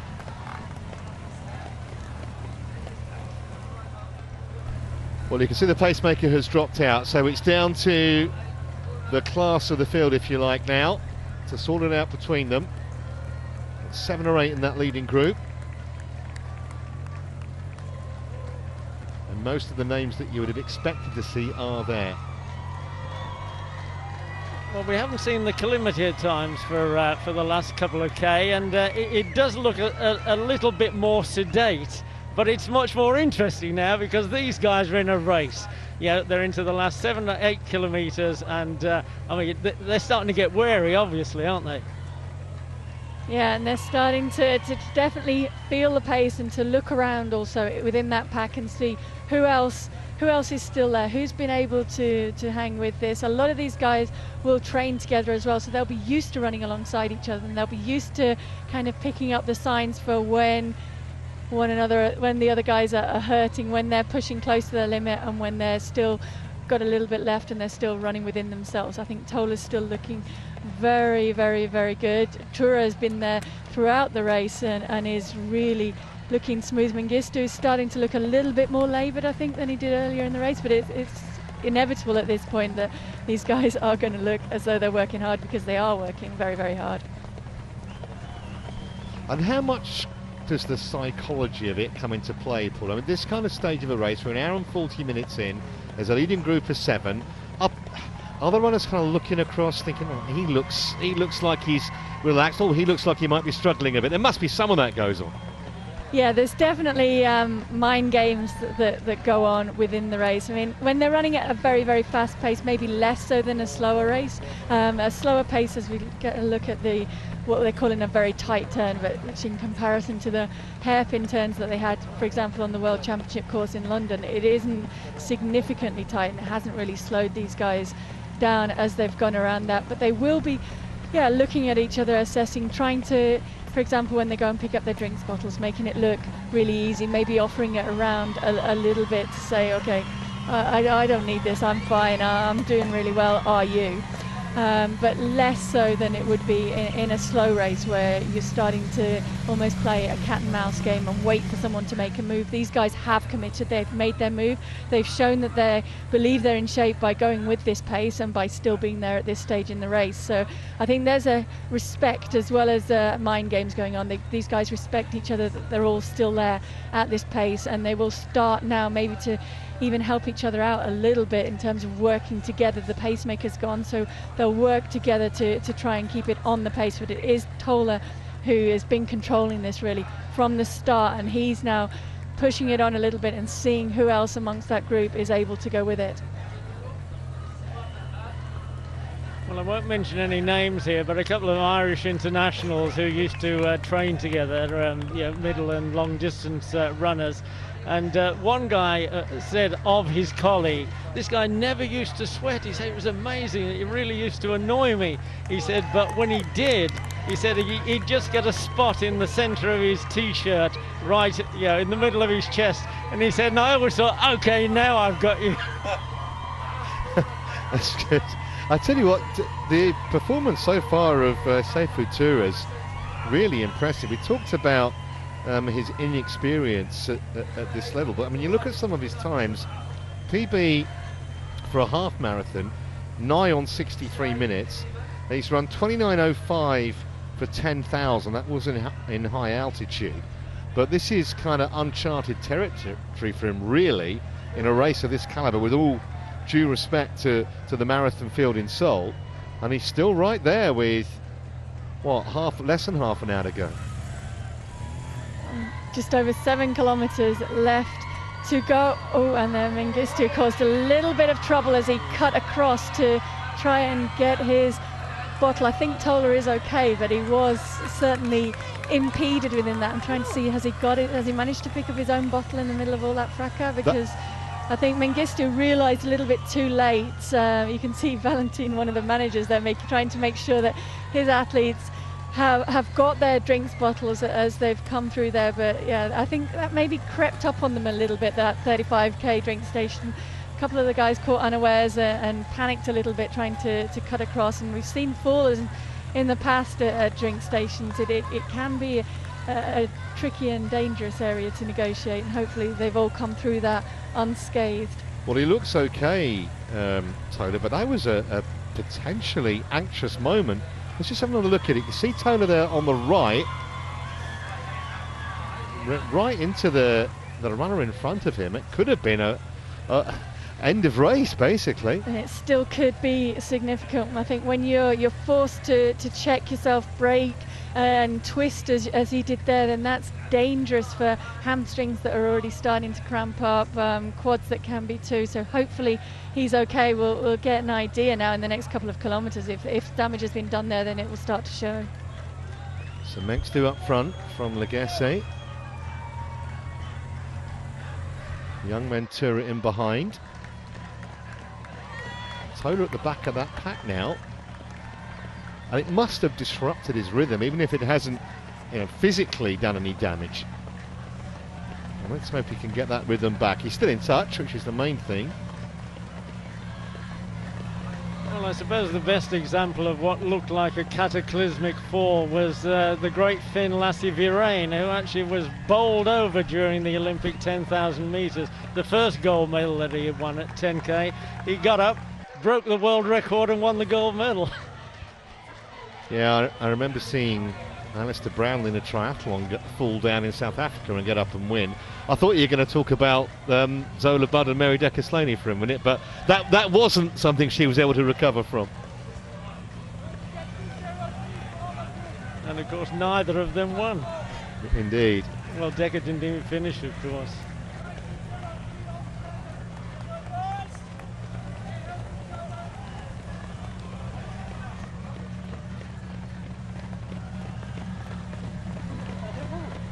Still that big pack in the women's race. Still Burka looking very, very comfortable in there. I'm looking to see if Tefera is still in there. Still De Gever. Can you see Debaba? Is Debaba got?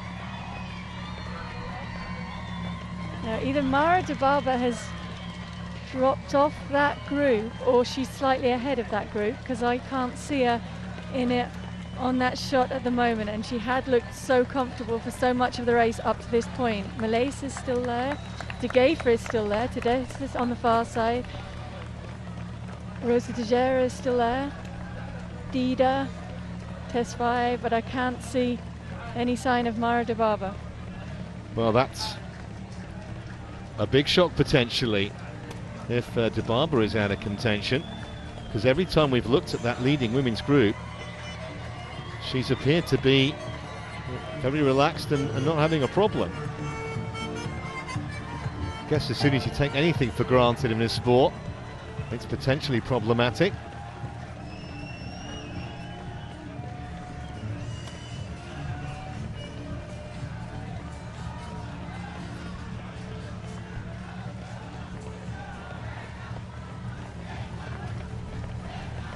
But that leading group, significantly fewer women in it than we've seen for most of the race. As you'd expect at this point, because it is starting to whittle down, but I could see one of the pacemakers just drifted over to the far side of the road and was looking back and looking around, so maybe it was Debaba he was looking for, maybe not, but he was certainly having a look to assess who is it left in this group and maybe what pace he should continue to keep it moving along at.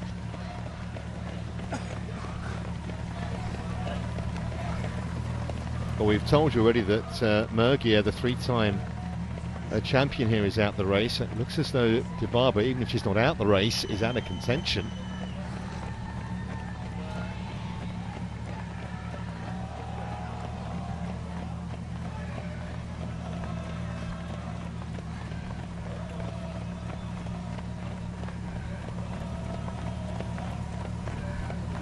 I haven't actually had a look at any of the recent splits from this women's race either to get some idea of whether the pace is maintained or whether it has dropped off a little bit. I would suggest that it has been maintained, if not picked up, because it has whittled down, and there are certainly fewer women in that group than the last time that we came to it, and Debaba is not there, so there have been some significant changes in this pack.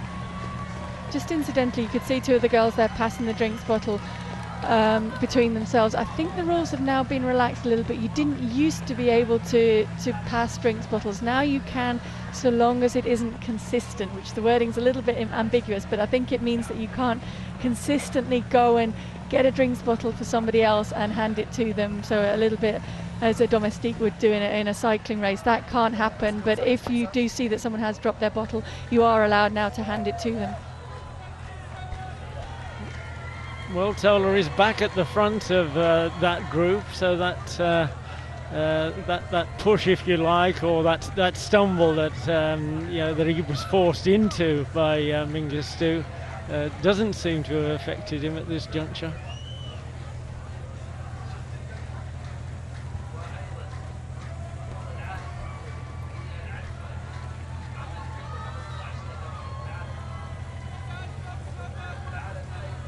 Legessa still looking very comfortable in that group as well. It's very, very hard to tell by looking at their faces just how hard these guys are working. I think maybe it is something that's particular to Ethiopian runners, but they do always look very, very relaxed and in control, even when they're not, as it were, even when they're struggling to stay with it. But you can see as they go through 37 kilometres, the 2:58, so the pace has slowed and they've slipped outside of that world record by about a minute now, so it puts them right around that 2:4 marker, which is maybe why Tola's starting to move to the front. He was very keen to break through that 2:04 barrier, so if he's going to do that, he's going to have to get moving and start pushing along now. It'll be a great effort if he does from here, because technically it'll mean just under 14 more minutes of running to complete the 2018 Dubai Marathon. And he's going to have to do most of the work himself, it seems. And the main priority, of course, is winning the race. He wants to defend that title, and he's put himself in absolutely pole position to do exactly that right at the business end of proceedings here. I mean, do you think, Paula, that it makes any difference that this guy's proved himself as a medalist at the Olympic Games, a medalist at the World Championships, and a winner here last year? I mean, would you say that people who've proved themselves winners in the past have got to be favourites, however marginal? Yeah, I think they definitely come in with an edge. I mean, I think probably the best example of that is Mo Farah, and the way that he almost seems to dominate psychologically the rest of the field when he comes to a final on the track. It'll be a different story in the marathon, and he'll have to re-establish himself there to have any chance of having that sort of control, if you like, over the rest of the field. But I think amongst the guys in that pack, there is definitely a respect for Tola, for what he's achieved on the track and for the way he's translated that to the marathon. In contrast to that, it's very different to this stage in the race last year, when he really was the only one surviving that fast early pace. Here he's got a lot of company around him, a lot of people who have been able to absorb that and to live with it. So in his mind, he's got to be asking those questions: how much have they got left? But they are also almost looking to him to make the first move at this point in the race, because he is the one that they respect and the one that they would expect to make a move. If he doesn't make it soon, then one of them might just try their own hand.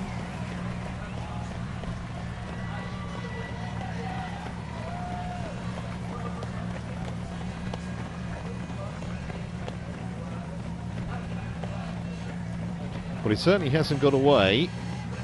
He might be just quite content to do this for another couple of kilometres or so. Arimi on the right, we know, has a quick time, or quickish time, not as fast as Tola. Next to and Legesse just in behind. Just under 3 minutes for kilometre number 38. Well, Mengistu is currently running at about 4 minutes better than his personal best, so that's already some effort on his behalf. And we've still got Lul Gebrselassie as well on the far side, who's making his debut. Does have that 59:18 half marathon pedigree, so for him it's been a walk in the park for that first half of this race, and he's certainly handling his first marathon very, very well and starting to put himself right up there, maybe amongst the favourites in this group as they come into the closing stages. Back to the women's race, still Tesfaye, still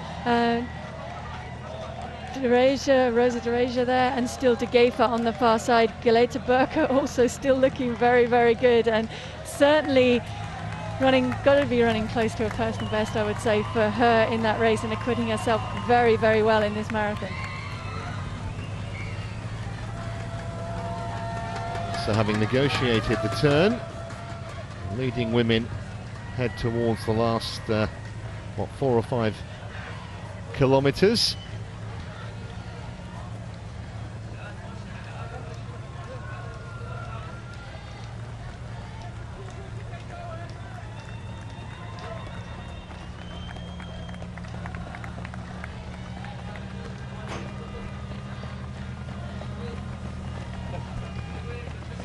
Well, Well, the sun is coming up now, but it's probably a degree or so warmer than it was when we began. But it's still not a searing heat that's really going to make any significant difference at this point. Not at all. I think it's very good conditions for marathon running out there. As the sun comes up, that humidity has probably started to drop a little bit. It certainly feels like that standing here, and maybe more comfortable conditions, although for the women and the men as the race is wearing on, of course it's getting tougher and tougher for them, as it inevitably would do. It was interesting just watching I think it was Tesfaye just trying to squeeze through the middle of the two runners in front of her, as if there's not enough road around to go around the outside, and she's trying to just squeeze her way through the middle. But I think it's very indicative of the training conditions that these Ethiopian women and the Ethiopian men train in, on a lot of times on very, very narrow trails where they do run just single file all the time, so they're just focusing on the heels of the runner in front, and when they come to races they seem to just slot into that mindset very, very easily. We saw Rosa Dereje in that leading group of women, only a second appearance here.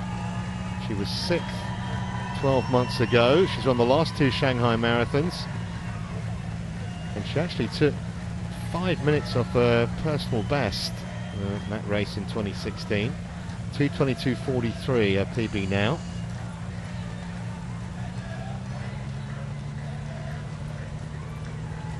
Worker towards the back of that group. Well, she could be running about 5 minutes faster than she's ever run as a marathon before. We're about 24-25 minutes from the end of this women's race.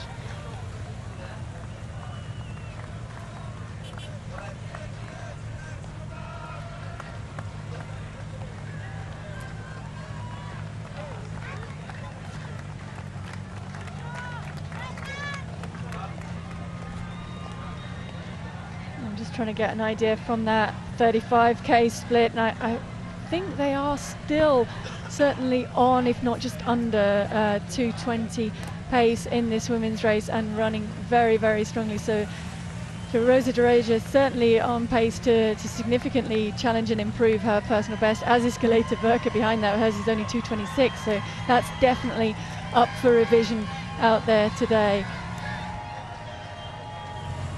So back with the men, an hour and 57 in.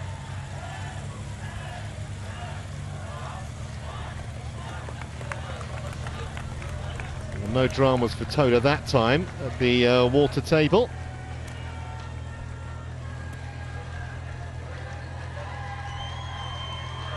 Mengistu at the front now. And just asking a few questions with probably only about 6 or 7 minutes of running to go now.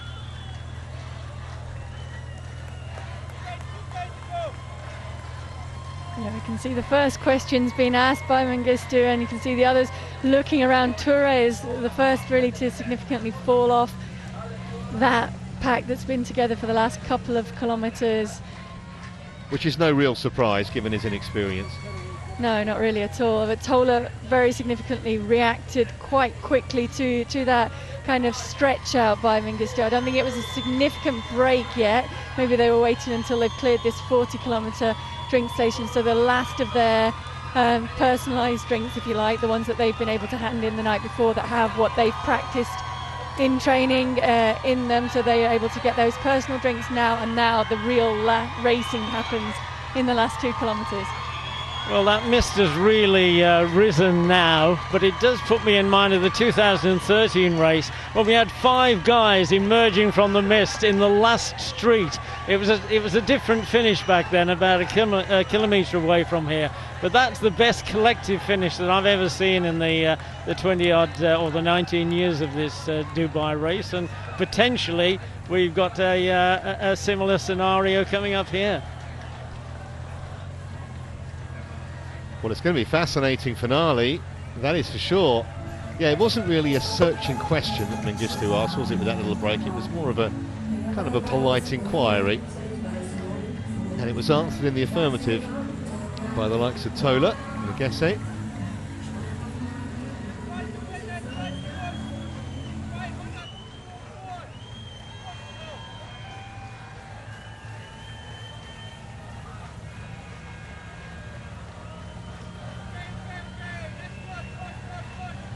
Gebrselassie there, I think, still looks pretty good, shadowing Tola. Tola, you can see, starting to focus a little bit more.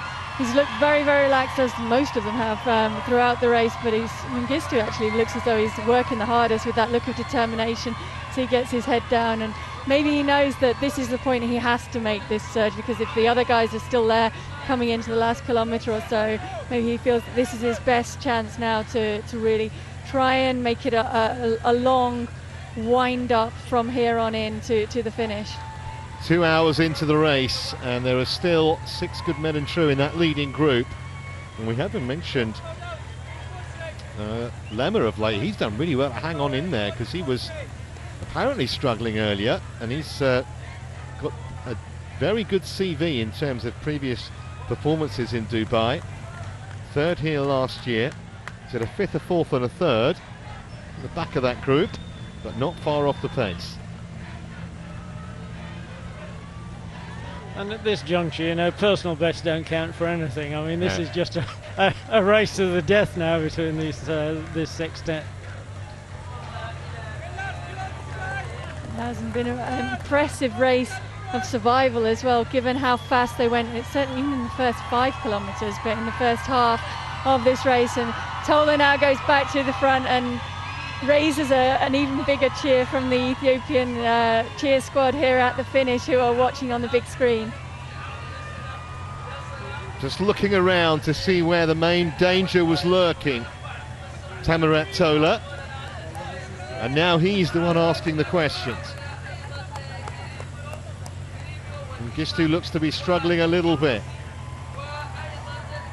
Lemmer trying to come on the left-hand side of your screen. That's a really good effort from him. And Garamu on the right also looking good. This is good. This could be an absolute thrilling finish here. This is where Tola also has an advantage, because he knows the course, and when they know the course in the closing stages of this race, that hasn't changed with the revisions they've made to the course this year. So he's run this a couple of times now. He knows how to get it right in the run up to the finish, and the others are looking to him a little bit to let him dictate that, but Gebrselassie is still looking good.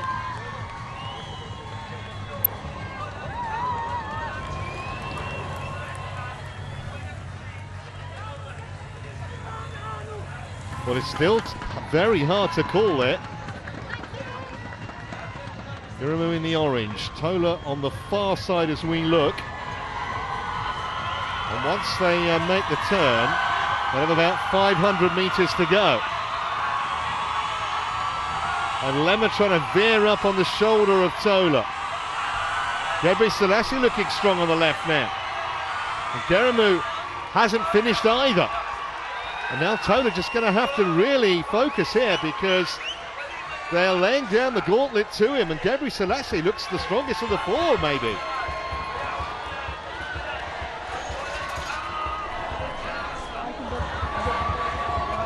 Gebrselassie, Garamu, Lemmer and Tola. It looks to be between those 4. And they're almost side by side. Look at this. Gebrselassie on the left could just be ahead, but it's very hard to tell, and there isn't much in it. Tola is really struggling. Garamu coming, Tola, Gebrselassie. Gebrselassie and Garamu almost stride for stride, and Tola straining to try and get to them. Lemmer is back in 4th at the moment. Haven't seen a finish like this for a long, long time. Garamu in the middle, Tola on the right, Gebrselassie digging in for all he's worth. But it's Garamu who has the advantage now. He's asking all the questions. He's a couple of yards clear and trying to go away. Gebrselassie the only man who can run him down, but he's not going to do it. This is a phenomenal performance. Inside 2 minutes and 2 hours and 4. Garamu wins. Gebrselassie, that's a really good display from him. Another shot result in the Dubai Marathon. What a finish that was. Well, I talked about the 2013 finish being good, but that was absolutely terrific. That's the best finish I've ever seen in the Dubai Marathon. And Garamu deserved that, didn't he? You see, he was fighting as much maybe to try and dip under the 204, but certainly to get that course record as he was to get the victory. But he was maybe didn't even notice the clock given the battle that he was in to get to that finish line. He kept his powder dry for so much of that race, really didn't make any moves until that final one in the final straight. It's amazing, isn't it, how this race just continually throws up surprising results. That was another one.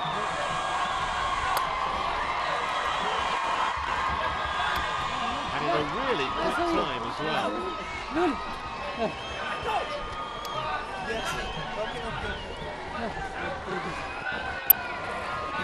You were talking about Gebre Selassie on more than one occasion in that race. You always thought it was going well, Paul, didn't you? Yeah, I did. I mean, I think when you come in with the pedigree that he came in with over the half marathon distance, when you've got a 59.18 in your legs and you're still there in the closing stages, then you've got to be in with a good chance. And I think he thought he did, but he was just caught out, if you like, by just how much Garamu had left and how much he was able to fight and to raise it in that closing straight. I don't think that Gebre Selassie finished badly by any means. He ran extremely well, and well, obviously he's running personal best because it's his debut, but he's running probably, I'm not sure what the fastest debut time ever is, but I think he's probably got to be close to that with that run there today. And you can see Tutola gave it everything. Maybe he just controlled it and tried to stamp his authority on it a little bit too much in the second half of that race, but he just didn't have quite enough in his legs to be able to live with those other two guys in the closing stages of the race. Well, I mentioned earlier on that Garamu ran 2:06.12 in only his third ever marathon in Berlin, so he keeps on progressing, and that is a real warning for the likes of Kometo and others that there's a new kid on the block. Brilliant performance from him. Well, Tola looked pretty disconsolate on the floor there, yet he's done everything that he promised to do, but finished third. Absolutely, left nothing out there. Just beaten on the day by two better men, I guess you'd have to say. And just look at this huge gap behind those guys. Still nobody else in the finishing straight at this juncture.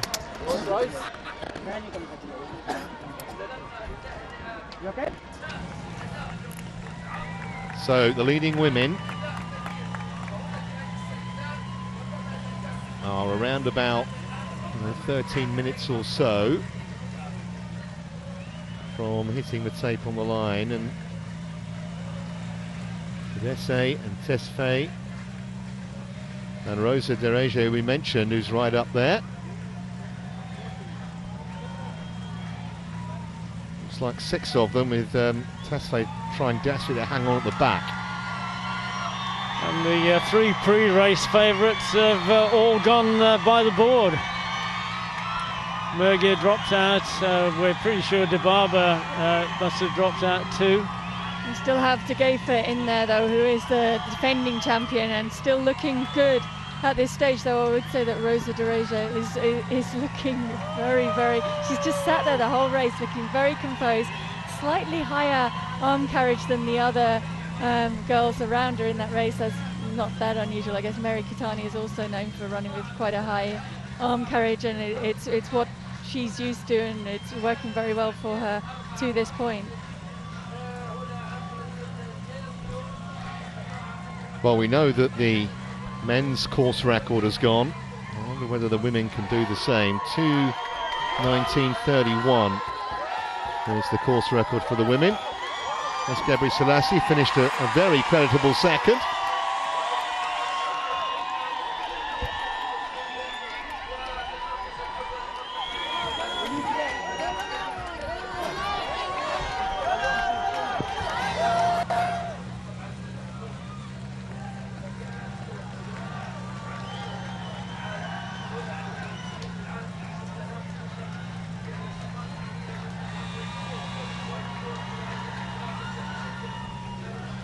Malaysia still in third in that place, was third in this race last year, so she also has the knowledge of this course that we were talking about that Degefa has, and that probably is going to be significant amongst these women who knows this course well and who can judge it right, because as we saw in the men's race just a few moments ago, judging it to perfection when there's still 4 women together at this stage in the race is going to be important. It's looking a bit clearer now at 7-star hotel, the Burj Al Arab. Shrouded in mist earlier, but 2 hours and 10 minutes into the race we can finally see it in all its glory.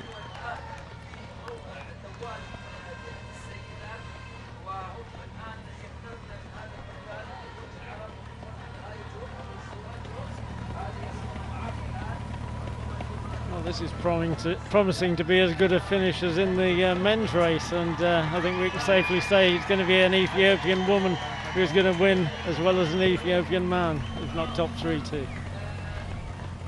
Yeah, their dominance is almost ridiculous at times.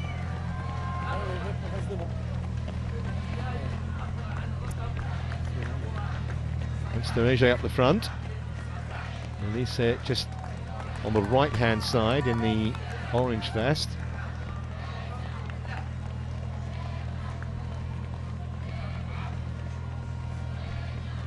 Just looking back down the road there, you can still see just in the background in the yellow calf socks, the bright yellow calf socks, is Galeta Burka, so she's still hanging in. I mean, that's too far now for even a 3:58 1500 meter runner to have a chance of making that back up on this lead group, but she still has had a very, very good run there today.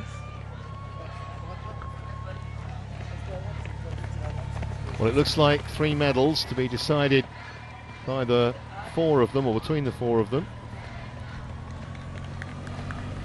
And Degefa right where she would want to be. She's seen Mergia fall by the wayside, Dibaba fall by the wayside, but she's still got work to do. And that is the 40-kilometer drink stations going by. They were running by there, so it means 2 kilometers to go, which means they are on sub 2:20 pace, so course record is definitely on, and personal best for I think all of these women.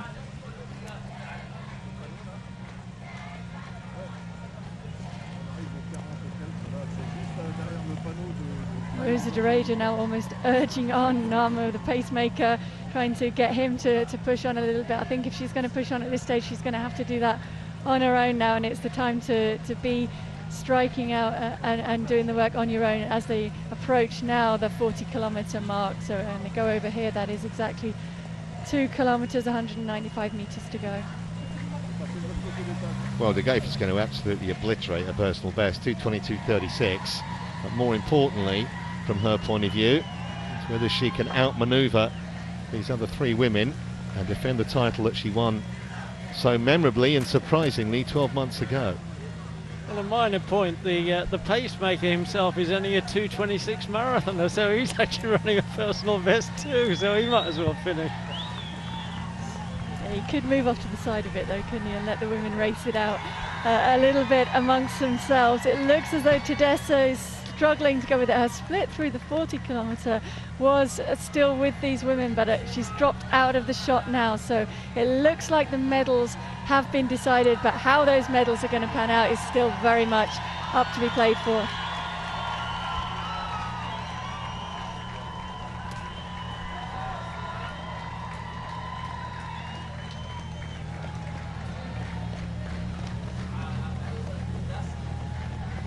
Well, it still looks like he's enjoying himself, that pacemaker, doesn't he? He's been grinning around at the 3 women with him. And it looks as though he's looking around now and actually giving information to Dereja about who's left there at the moment. And it is Malaysia who's sitting right behind him. I don't know if he's even aware. He has to turn right round almost 180 degrees to be able to see that she's there in his slipstream and still with them at the moment. But it looks now to be down to these 2. It does indeed. That the last kind of 500 or 600 meters has put these 2 ahead of the other 2 that were in that leading group. And you've got to say Rosa Dereja looks absolutely superb at the moment after nearly 2¼ hours, there is clear daylight between her and her nearest pursuers. And if you look at those 5K splits up on the screen there, you can see how that race has progressed in contrast to the men's race. This race has got faster and faster as it's gone on, and the fastest split yet between 35 and 40 kilometers, 16:20, which is approaching 2:15 pace, if not on it, and that's why it's done the damage that it has, and that's why you've seen Rosa de Reja pulled away and clear of the rest of the women in this field, and it's going to be, in the end, I think, a comfortable victory for her. Well, she's hardly breaking sweat. Got that lovely languid rhythm. And none of the chasers making any impact. In fact, she's going further and further away, almost with every stride.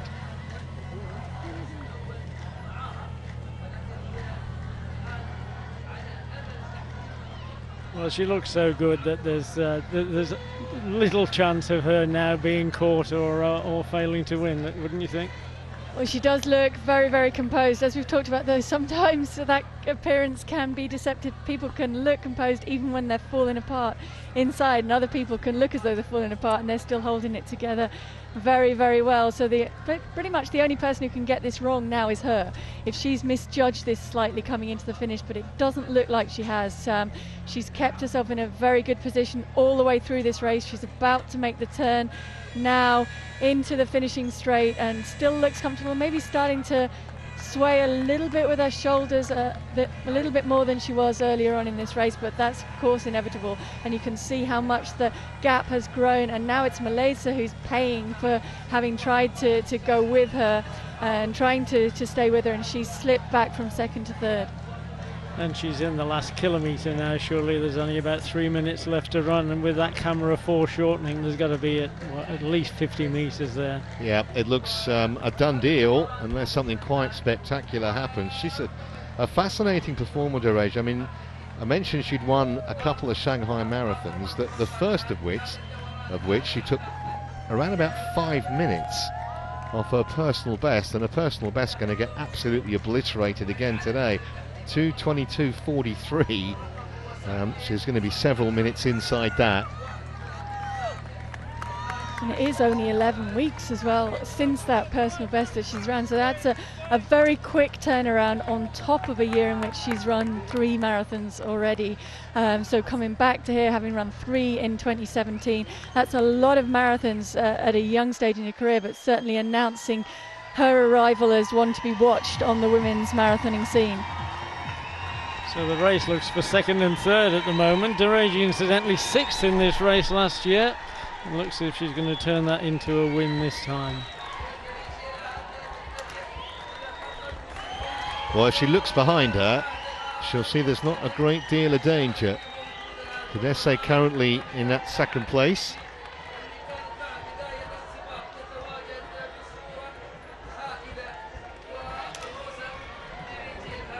Must be a great feeling, Paula, and one you would know when you know you've got the race won, and you can kind of enjoy the little, well, I wouldn't say stroll, but the last 500 metres or so. Yeah, it is. I mean, it's still a last 500 metres or so that probably can't go fast enough for these women who have worked very, very hard, and they can now see the finish, and they're trying to just summon up every last ounce of energy. I'm not sure why de Reja keeps checking her watch at this point in the race. She can see clocks in front of her, she can see the finish line, so she really just wants to be trying to get to that line as fast as possible. She's got the race run, and now it's Namo as well who's checking his watch, so maybe they just don't trust the official timing out there today. Cadesse at least keeping her honest. And Melesse chasing down Cadesse to try and get into second place, but de Reja with a very healthy advantage as we come towards 2:19 on the clock. And she can see the finish line clearly in sight. This is going to be well inside the course record. The course record is 2:19.31. And here she comes, Rosa de Reja, who is putting a superb performance here to win the Dubai Marathon, and the course record has been smashed. And she'll turn round and have a reasonably long wait to see who's going to follow her in for second and third. That's a great shot. I think it was Tedesco in second, Melesi in third. We'll confirm that for you. There's Tedesco. Yeah, it was Tedesco followed by Melesi, and now De Geef, last year's winner, going to cross the line in that fourth position, but still a significant personal best for her. They're still coming in under 2:20. I can see Galeta Burka running up the finishing straight. She's just going to miss out on that 2:20, but she's still going to run a big personal best. And before that, is that Teferi just coming across the line?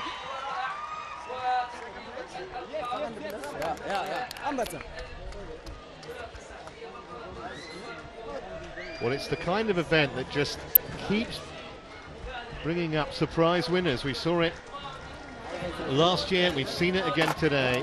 Confirmation Tedesco finished second. Pretty sure it was Melesi in third. And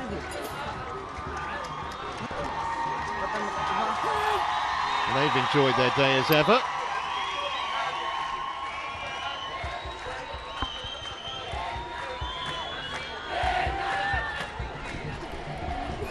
Needs a bit of help. I think she's okay, just a precaution.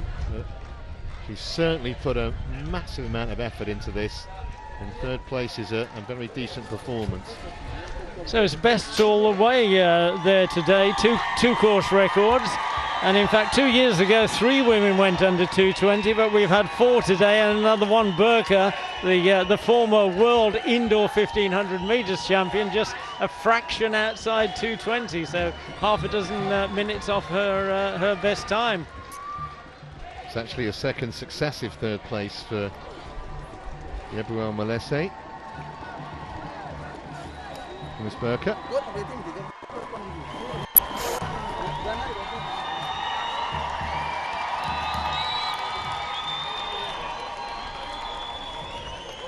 We talked about the progression, Paula, in the men's winner, Geramu. I mean, you can say the same for Dereja and the women. As you just see Dida staggering across the line there, and unfortunately when you get to the closing stages of the marathon and these women are doing all that they can just to keep their body moving until you cross the line, and you cross the line and it's like your mind just quits on you and stops trying to will your body anymore because you've stopped and you've finished, and it's not quite sure how it's best to support itself, but she's got help there and I think she's okay. But yeah, we were just saying that today that I think both races very, very fast, slightly contrasting styles the way that they were run, and the women maybe showing that it's easier and in the end produces a faster time if you can keep it more under control in the first half of the race. Certainly the first 5 kilometers for the men, I would say was a little bit too quick and maybe cost them faster times that they might have been capable of in these conditions on this course today. But Geramu ran outstandingly well there today, judged his race perfectly, just kept enough left at the end to really announce his arrival as someone really to be watched on the men's marathoning scene.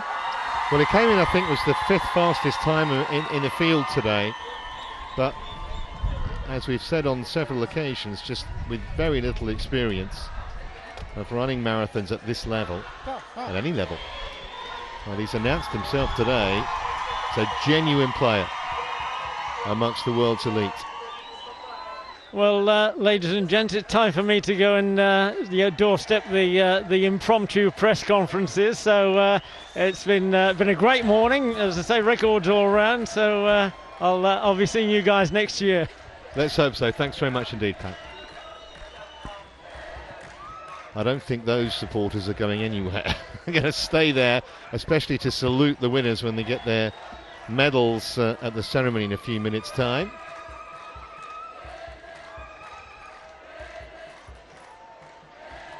It's amazing though, Paula, how this event just keeps on throwing up shot winners.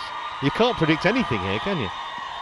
No, you can't, and I think the more that it does that, the more that it grows, and I think the Standard Chartered Dubai Marathon is really becoming known, certainly in Ethiopia, as the place where you can go to make your mark, to see how good you can be. So a lot of these men and women will be training away for most of the year, getting ready for this race, getting ready for the chance to see exactly what they're capable of, and to go and chance their arm at this mythical distance of the marathon and see what they can do over it. And Rosa Dereja has it's a while, I think, since she was here. She has raced before. It's her second appearance. Last time she finished 6th in this race in 2:26, so she's taken huge strides forward in that time. She's taken time to learn the trade of marathon running and to really judge it perfectly today.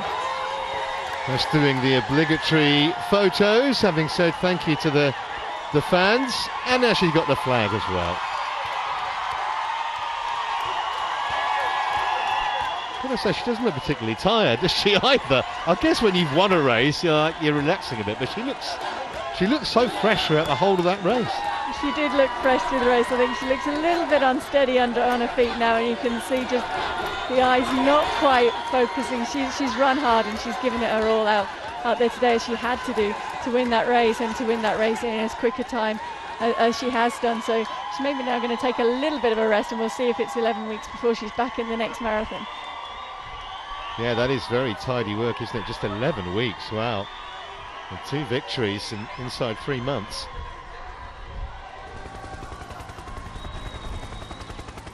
Let's have a look at some of the highlights then, beginning with the men's race.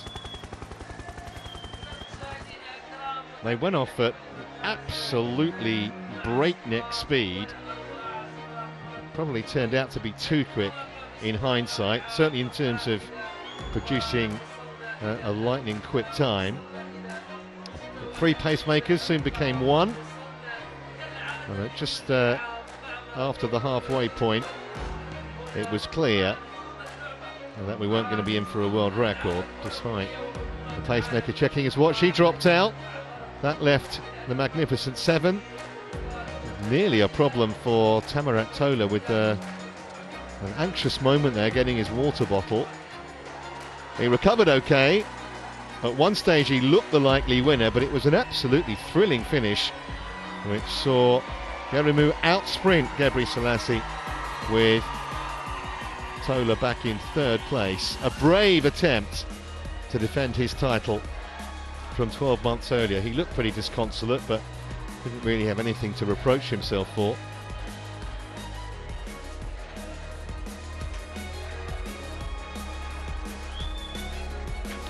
The women's race, again, they started in pitch black. It was run a different way to the men, Paula, wasn't it, the way the women's race developed? Yes, much more controlled. They went through halfway pretty much bang on the 70 pace requested of the pacemakers, and then wound it up from there, going down to a 16:30 or so, 5 kilometres from 30 to 35, and then 16:20 for the next one, and then continued to wind up from there into the finish. The pack gradually whittled down, but it was Rosa Dereja in the blue and pink vest who was in control and well placed all the way through that race, and then just gradually increased it. No significant sprint as we had in the men's race, but just a raising of the pace to a victory that was very well deserved, smashing her personal best and taking 4 women through that 2:20 barrier. Yep, and she will have her name in the record books as the new course record holder here in Dubai. 20 seconds or so inside the previous best. Rosa Dereja. Now, if you have watched our coverage over the last few years, you will know that sometimes there's a little bit of a delay before we get the prize ceremony, and of course we will bring it to you as soon as that happens.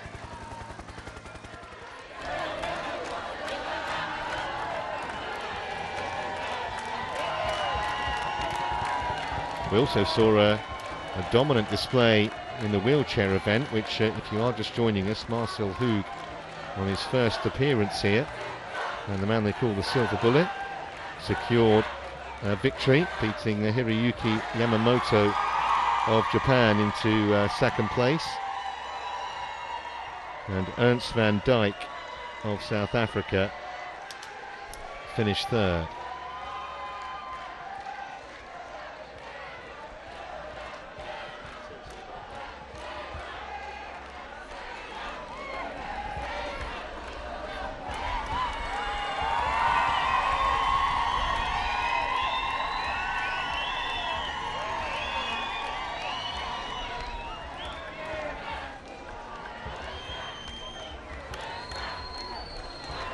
So just to confirm the results of the 2018 Standard Chartered Dubai Marathon, Geramu wins, so inexperienced, in exactly 2 hours and 4 minutes. Leo Gebrselassie finished second. It was a thrilling finish. Tamarat Tola narrowly failing to defend the title that he won so memorably 12 months ago, but still gets on the podium. Mengistu, Lemmer and Lugese also played their part in what was a fantastic finale to the men's race.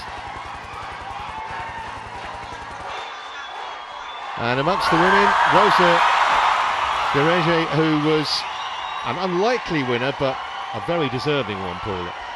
Yeah, extremely deserving, and as you said, smashed through that 220 barrier, smashed a personal best, 2:19.17, followed by Dessa, another huge personal best, 2:19.30, Malaysia 2:19.36, De Geefer still under that 220 barrier, and then Tesfaye, who hung in for so much of that race and then just couldn't quite stay with those four once they made the breakaway, tantalisingly close to the 220, and Galeta Burka, a 6-minute personal best in 6th place, and probably the personal best just carried on down the rest of that field to Ferry there, 2:24, so making that first step up from a 5,000 metre to world-class 5,000 metre runner to the marathon, and it's been a bit of a rude awakening for her, I guess, over the marathon distance. She's found out just how tough it can be, but she's acquitted herself well.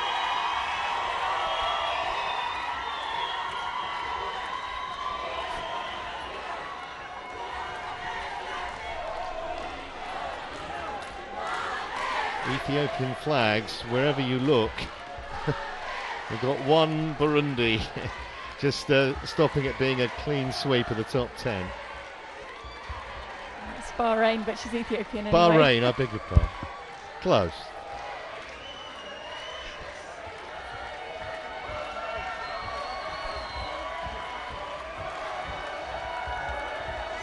I think if you contrast those two results lists, you see the carnage on the men's side compared with the women's side, where the depth and the times stayed well up there through the women's side, but on the men's race, the damage done by that first 5-10 kilometres, even the first half that was run so fast, was clear. The times of the likes of Alamaru with a 2:8 marathon runner there, and he's probably capable in a more even-paced race of going a significant amount quicker than that. Yeah, I think the writing was on the wall fairly early, wasn't it? We were saying they were so far ahead and running those really quick laps in the first, I don't know, half an hour of the race. We just never thought a world record was even a remote possibility. Well, I think they believed it was, and certainly they had the course to do, and they went out to try and commit to doing that. But when you lay it all on the line that much in the first half, then it probably is going to come back to bite you in some respects in the closing stages. Still a little bit of mist and murk about, but it's much clearer now than it was when we started. Of course, we have the fun runners out on the course.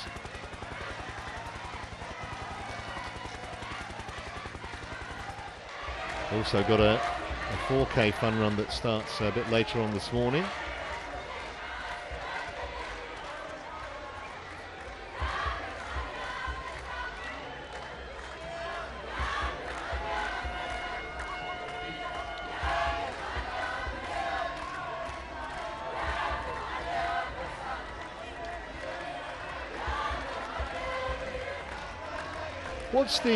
What's the scenario, Paula, when you, as a professional athlete, when you finished a marathon, what's your kind of schedule for the next, say, week after that? What do you actually do? Oh, a lot of eating, a lot of resting, a lot of trying to recover. I think every marathon is different. Even when it's run on the same course, it's amazing. The next day when you wake up, it's a different part of your body that suffers, be it your hamstrings, your calves, your quads.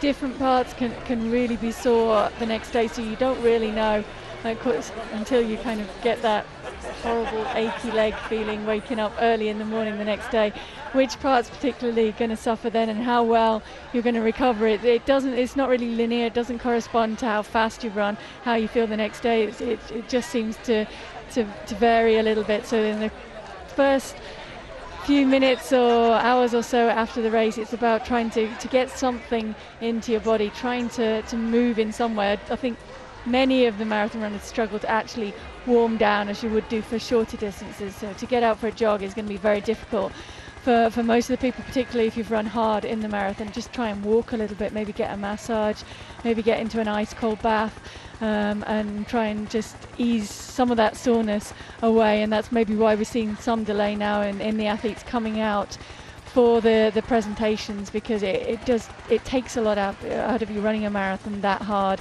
So to be able to turn around and walk even up the few steps onto the podium, it is tough, and it's hard to get your body to do that. All the various trophies that will be presented.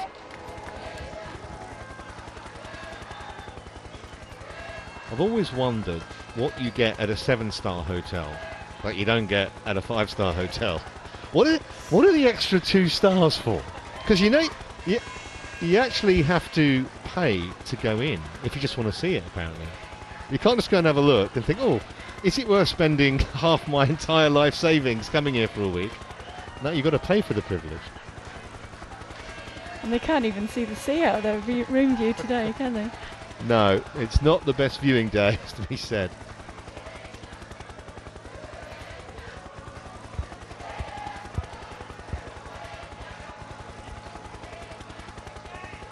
Spectacular sight though, nonetheless. Spectacular country and a very spectacular race, especially the finish to the men's event.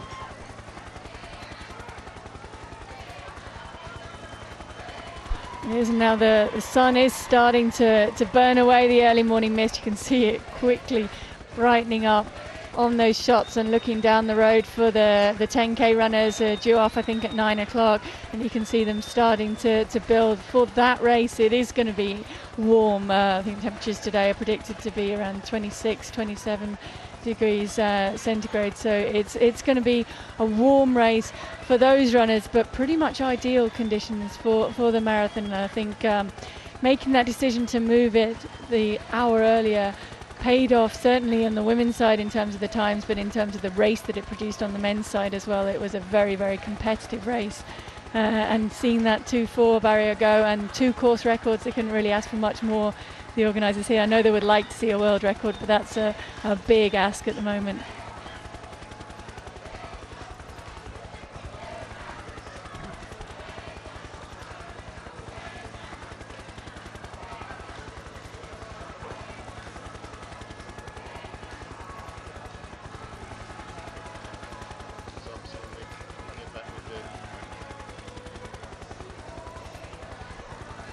Well, we are expecting around about a 20-minute delay until we get the medal presentation, so we will bring that to you when it happens. But for the meantime, from Pat Butcher, Paula Ratcliffe and me, Trevor Harris, hope you've enjoyed our coverage of the races. Spectacular finish in the men, and rejoin us again in about 20 minutes when we'll hand out the medals. Bye for now.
answer came there none.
ladies and gentlemen, after you've finished your 10k event, please do stick around. Join us down here at, of course, Marathon Village, where there are plenty of outlets, food and beverage. A great day out for the whole family, and of course we do have, talking of families, our 4k event.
Please do not push, ladies and gentlemen. Please move slowly with our officials.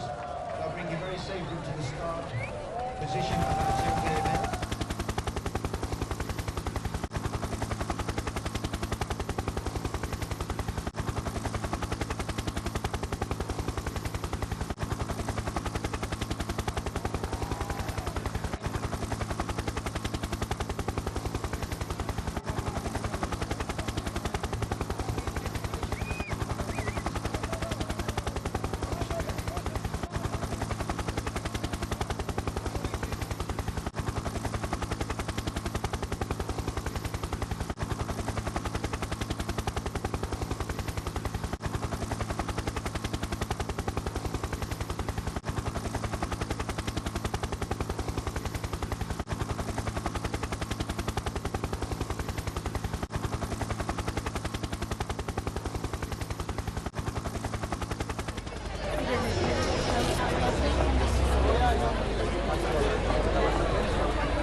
Well, welcome back to Dubai, where we understand the podium presentations are imminent. Still got, as you can see, plenty of fun runners there. There's a 10k road race and also a 4-kilometre fun road race as well. So no shortage of people to witness the presentation. The presentation party just coming out underneath a huge TV screen to present the various trophies. There we go.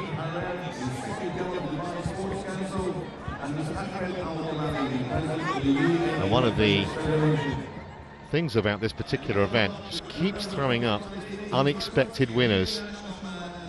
And when sport is unpredictable, it's probably at its finest.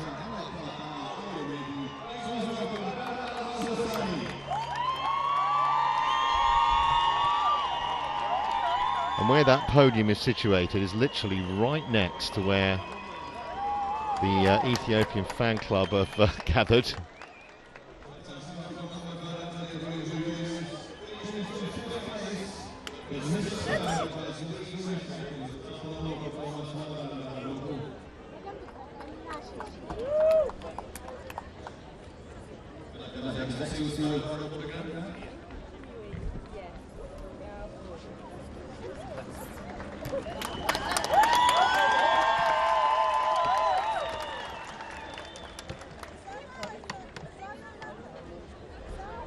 The best placed Emirati wheelchair athlete, Padir Al-Hashani, understandably getting a decent hand from the locals here.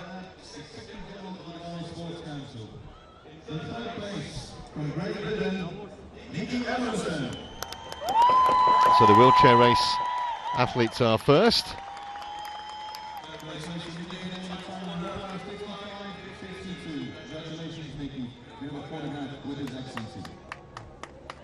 Third place.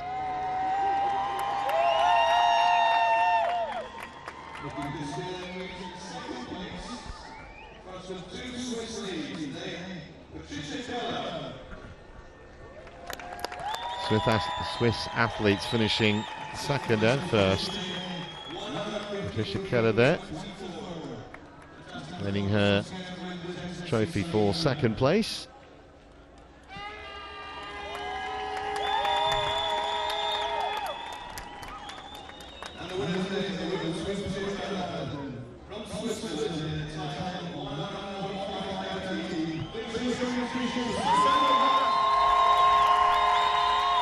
An hour and 45 for Sandra today, and a very proud recipient of the first prize.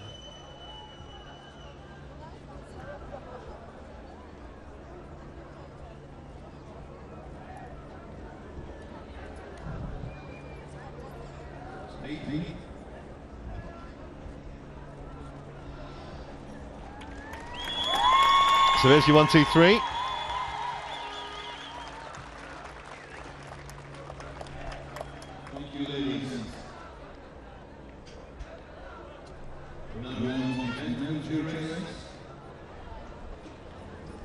Congratulations once again to all 3 ladies with the top 3 today in the women's wheelchair marathon.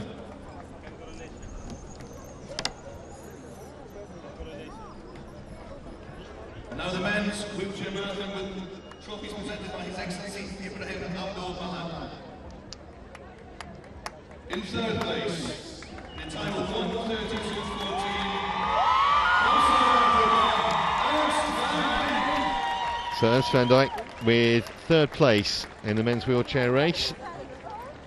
An athlete who's pretty much made the Boston Marathon his own. He's won it 10 times, would you believe? And he picks up a bronze medal here today.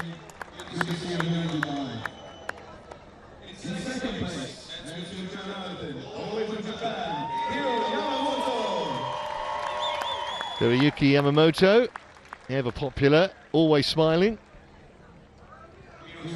He finishes second today.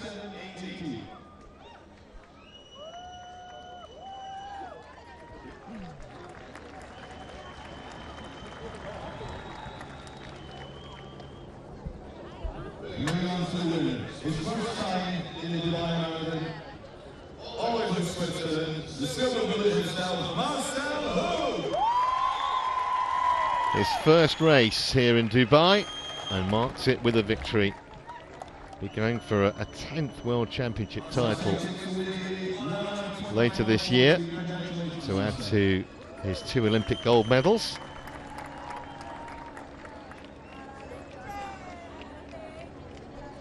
(1:25.14), so clear by more than 2 minutes.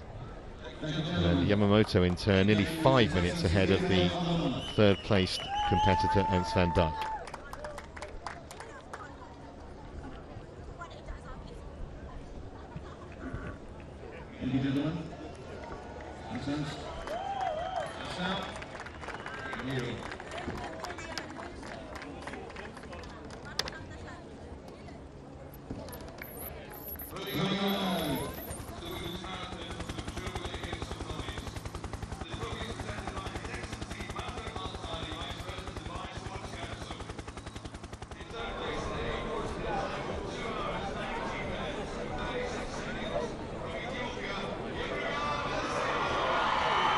So Melesse picking up third place for the second successive year. And you can hear what the Ethiopian fans think about it. They're literally just a few meters away from where the podium is situated.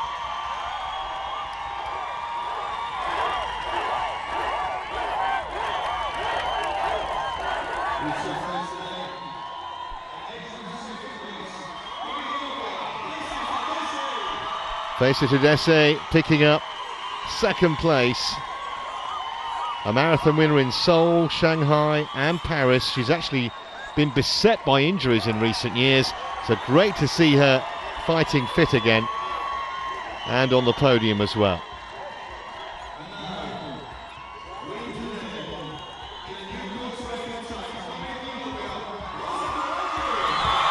Well, it is indeed a new course record for Vereje on just her second appearance here. A huge improvement. She was 6th 12 months ago.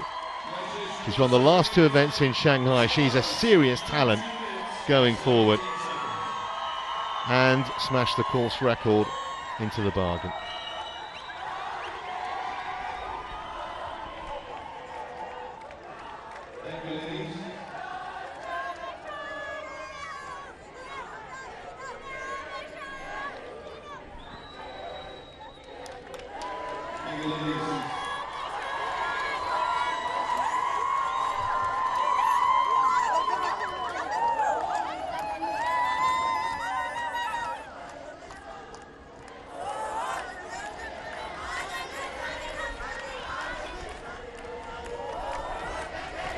So the photographers getting a last few shots before we're going to welcome the first 3 men onto the winners' podium.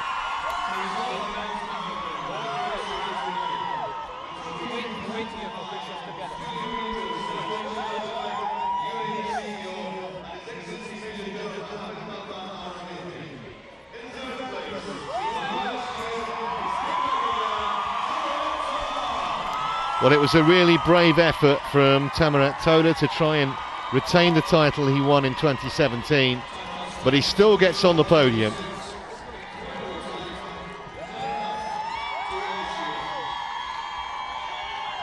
He'll be back, no question about that.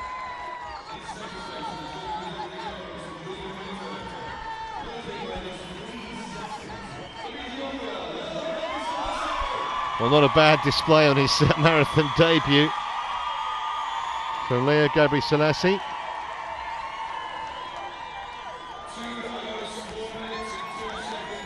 Terrific time as well.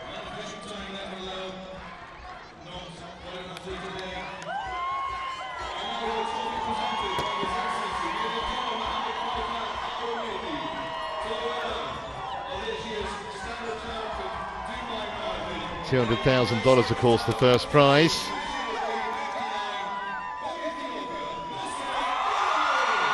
And Geramu picks up the biggest award so far in his career, and it is a stellar one when you think that he ran a personal best 2:06.12 last year in only his third ever marathon. That was in Berlin. And now he tastes victory in one of the landmark marathons of the year.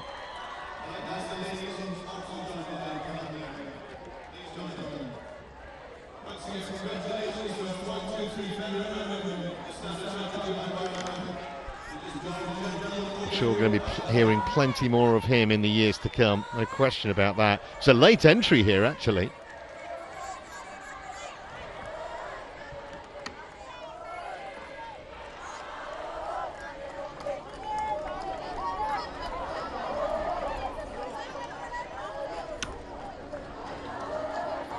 These pictures will make the front and back pages of the local press here, and in fact around the world, obviously in the sporting press.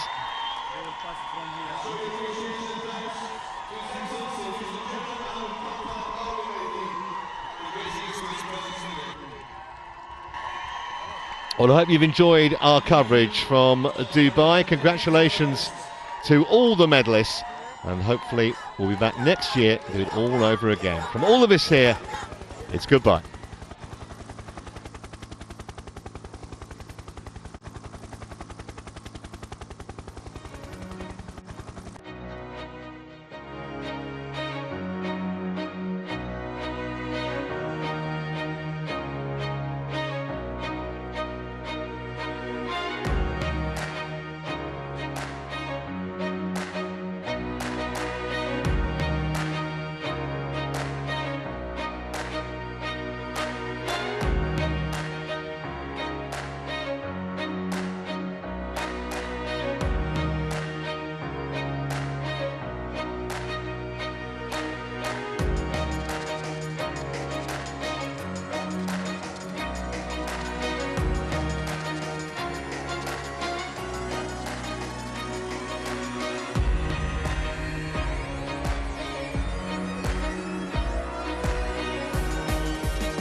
There you go, ladies and gentlemen. Your athletes done very best, and of course good weather ahead for the rest of the day.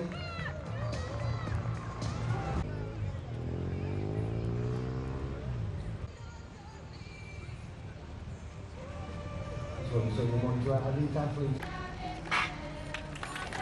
There you go, ladies and gentlemen, off and running. Our officials starters will get you underway.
This morning. As we go through the day as well, further up by the imaginates on the edge by the signals we have.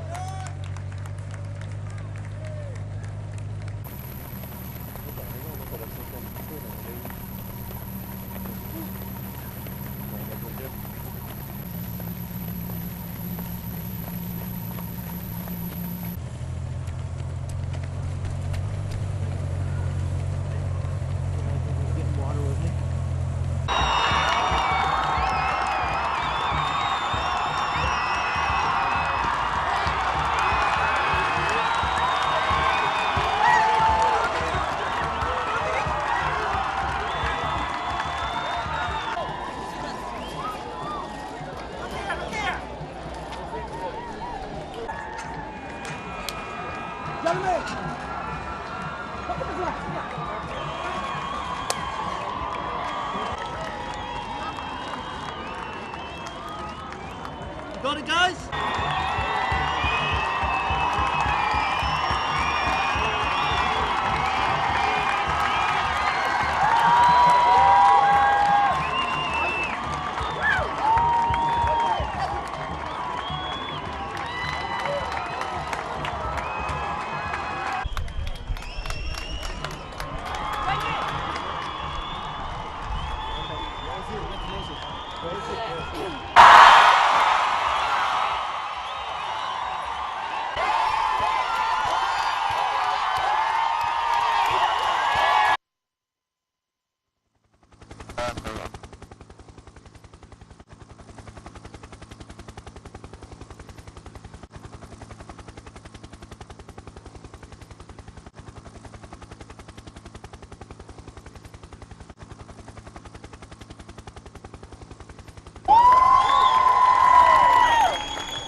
Marcel takes the win today, 1 hour 25.40. Congratulations, Marcel.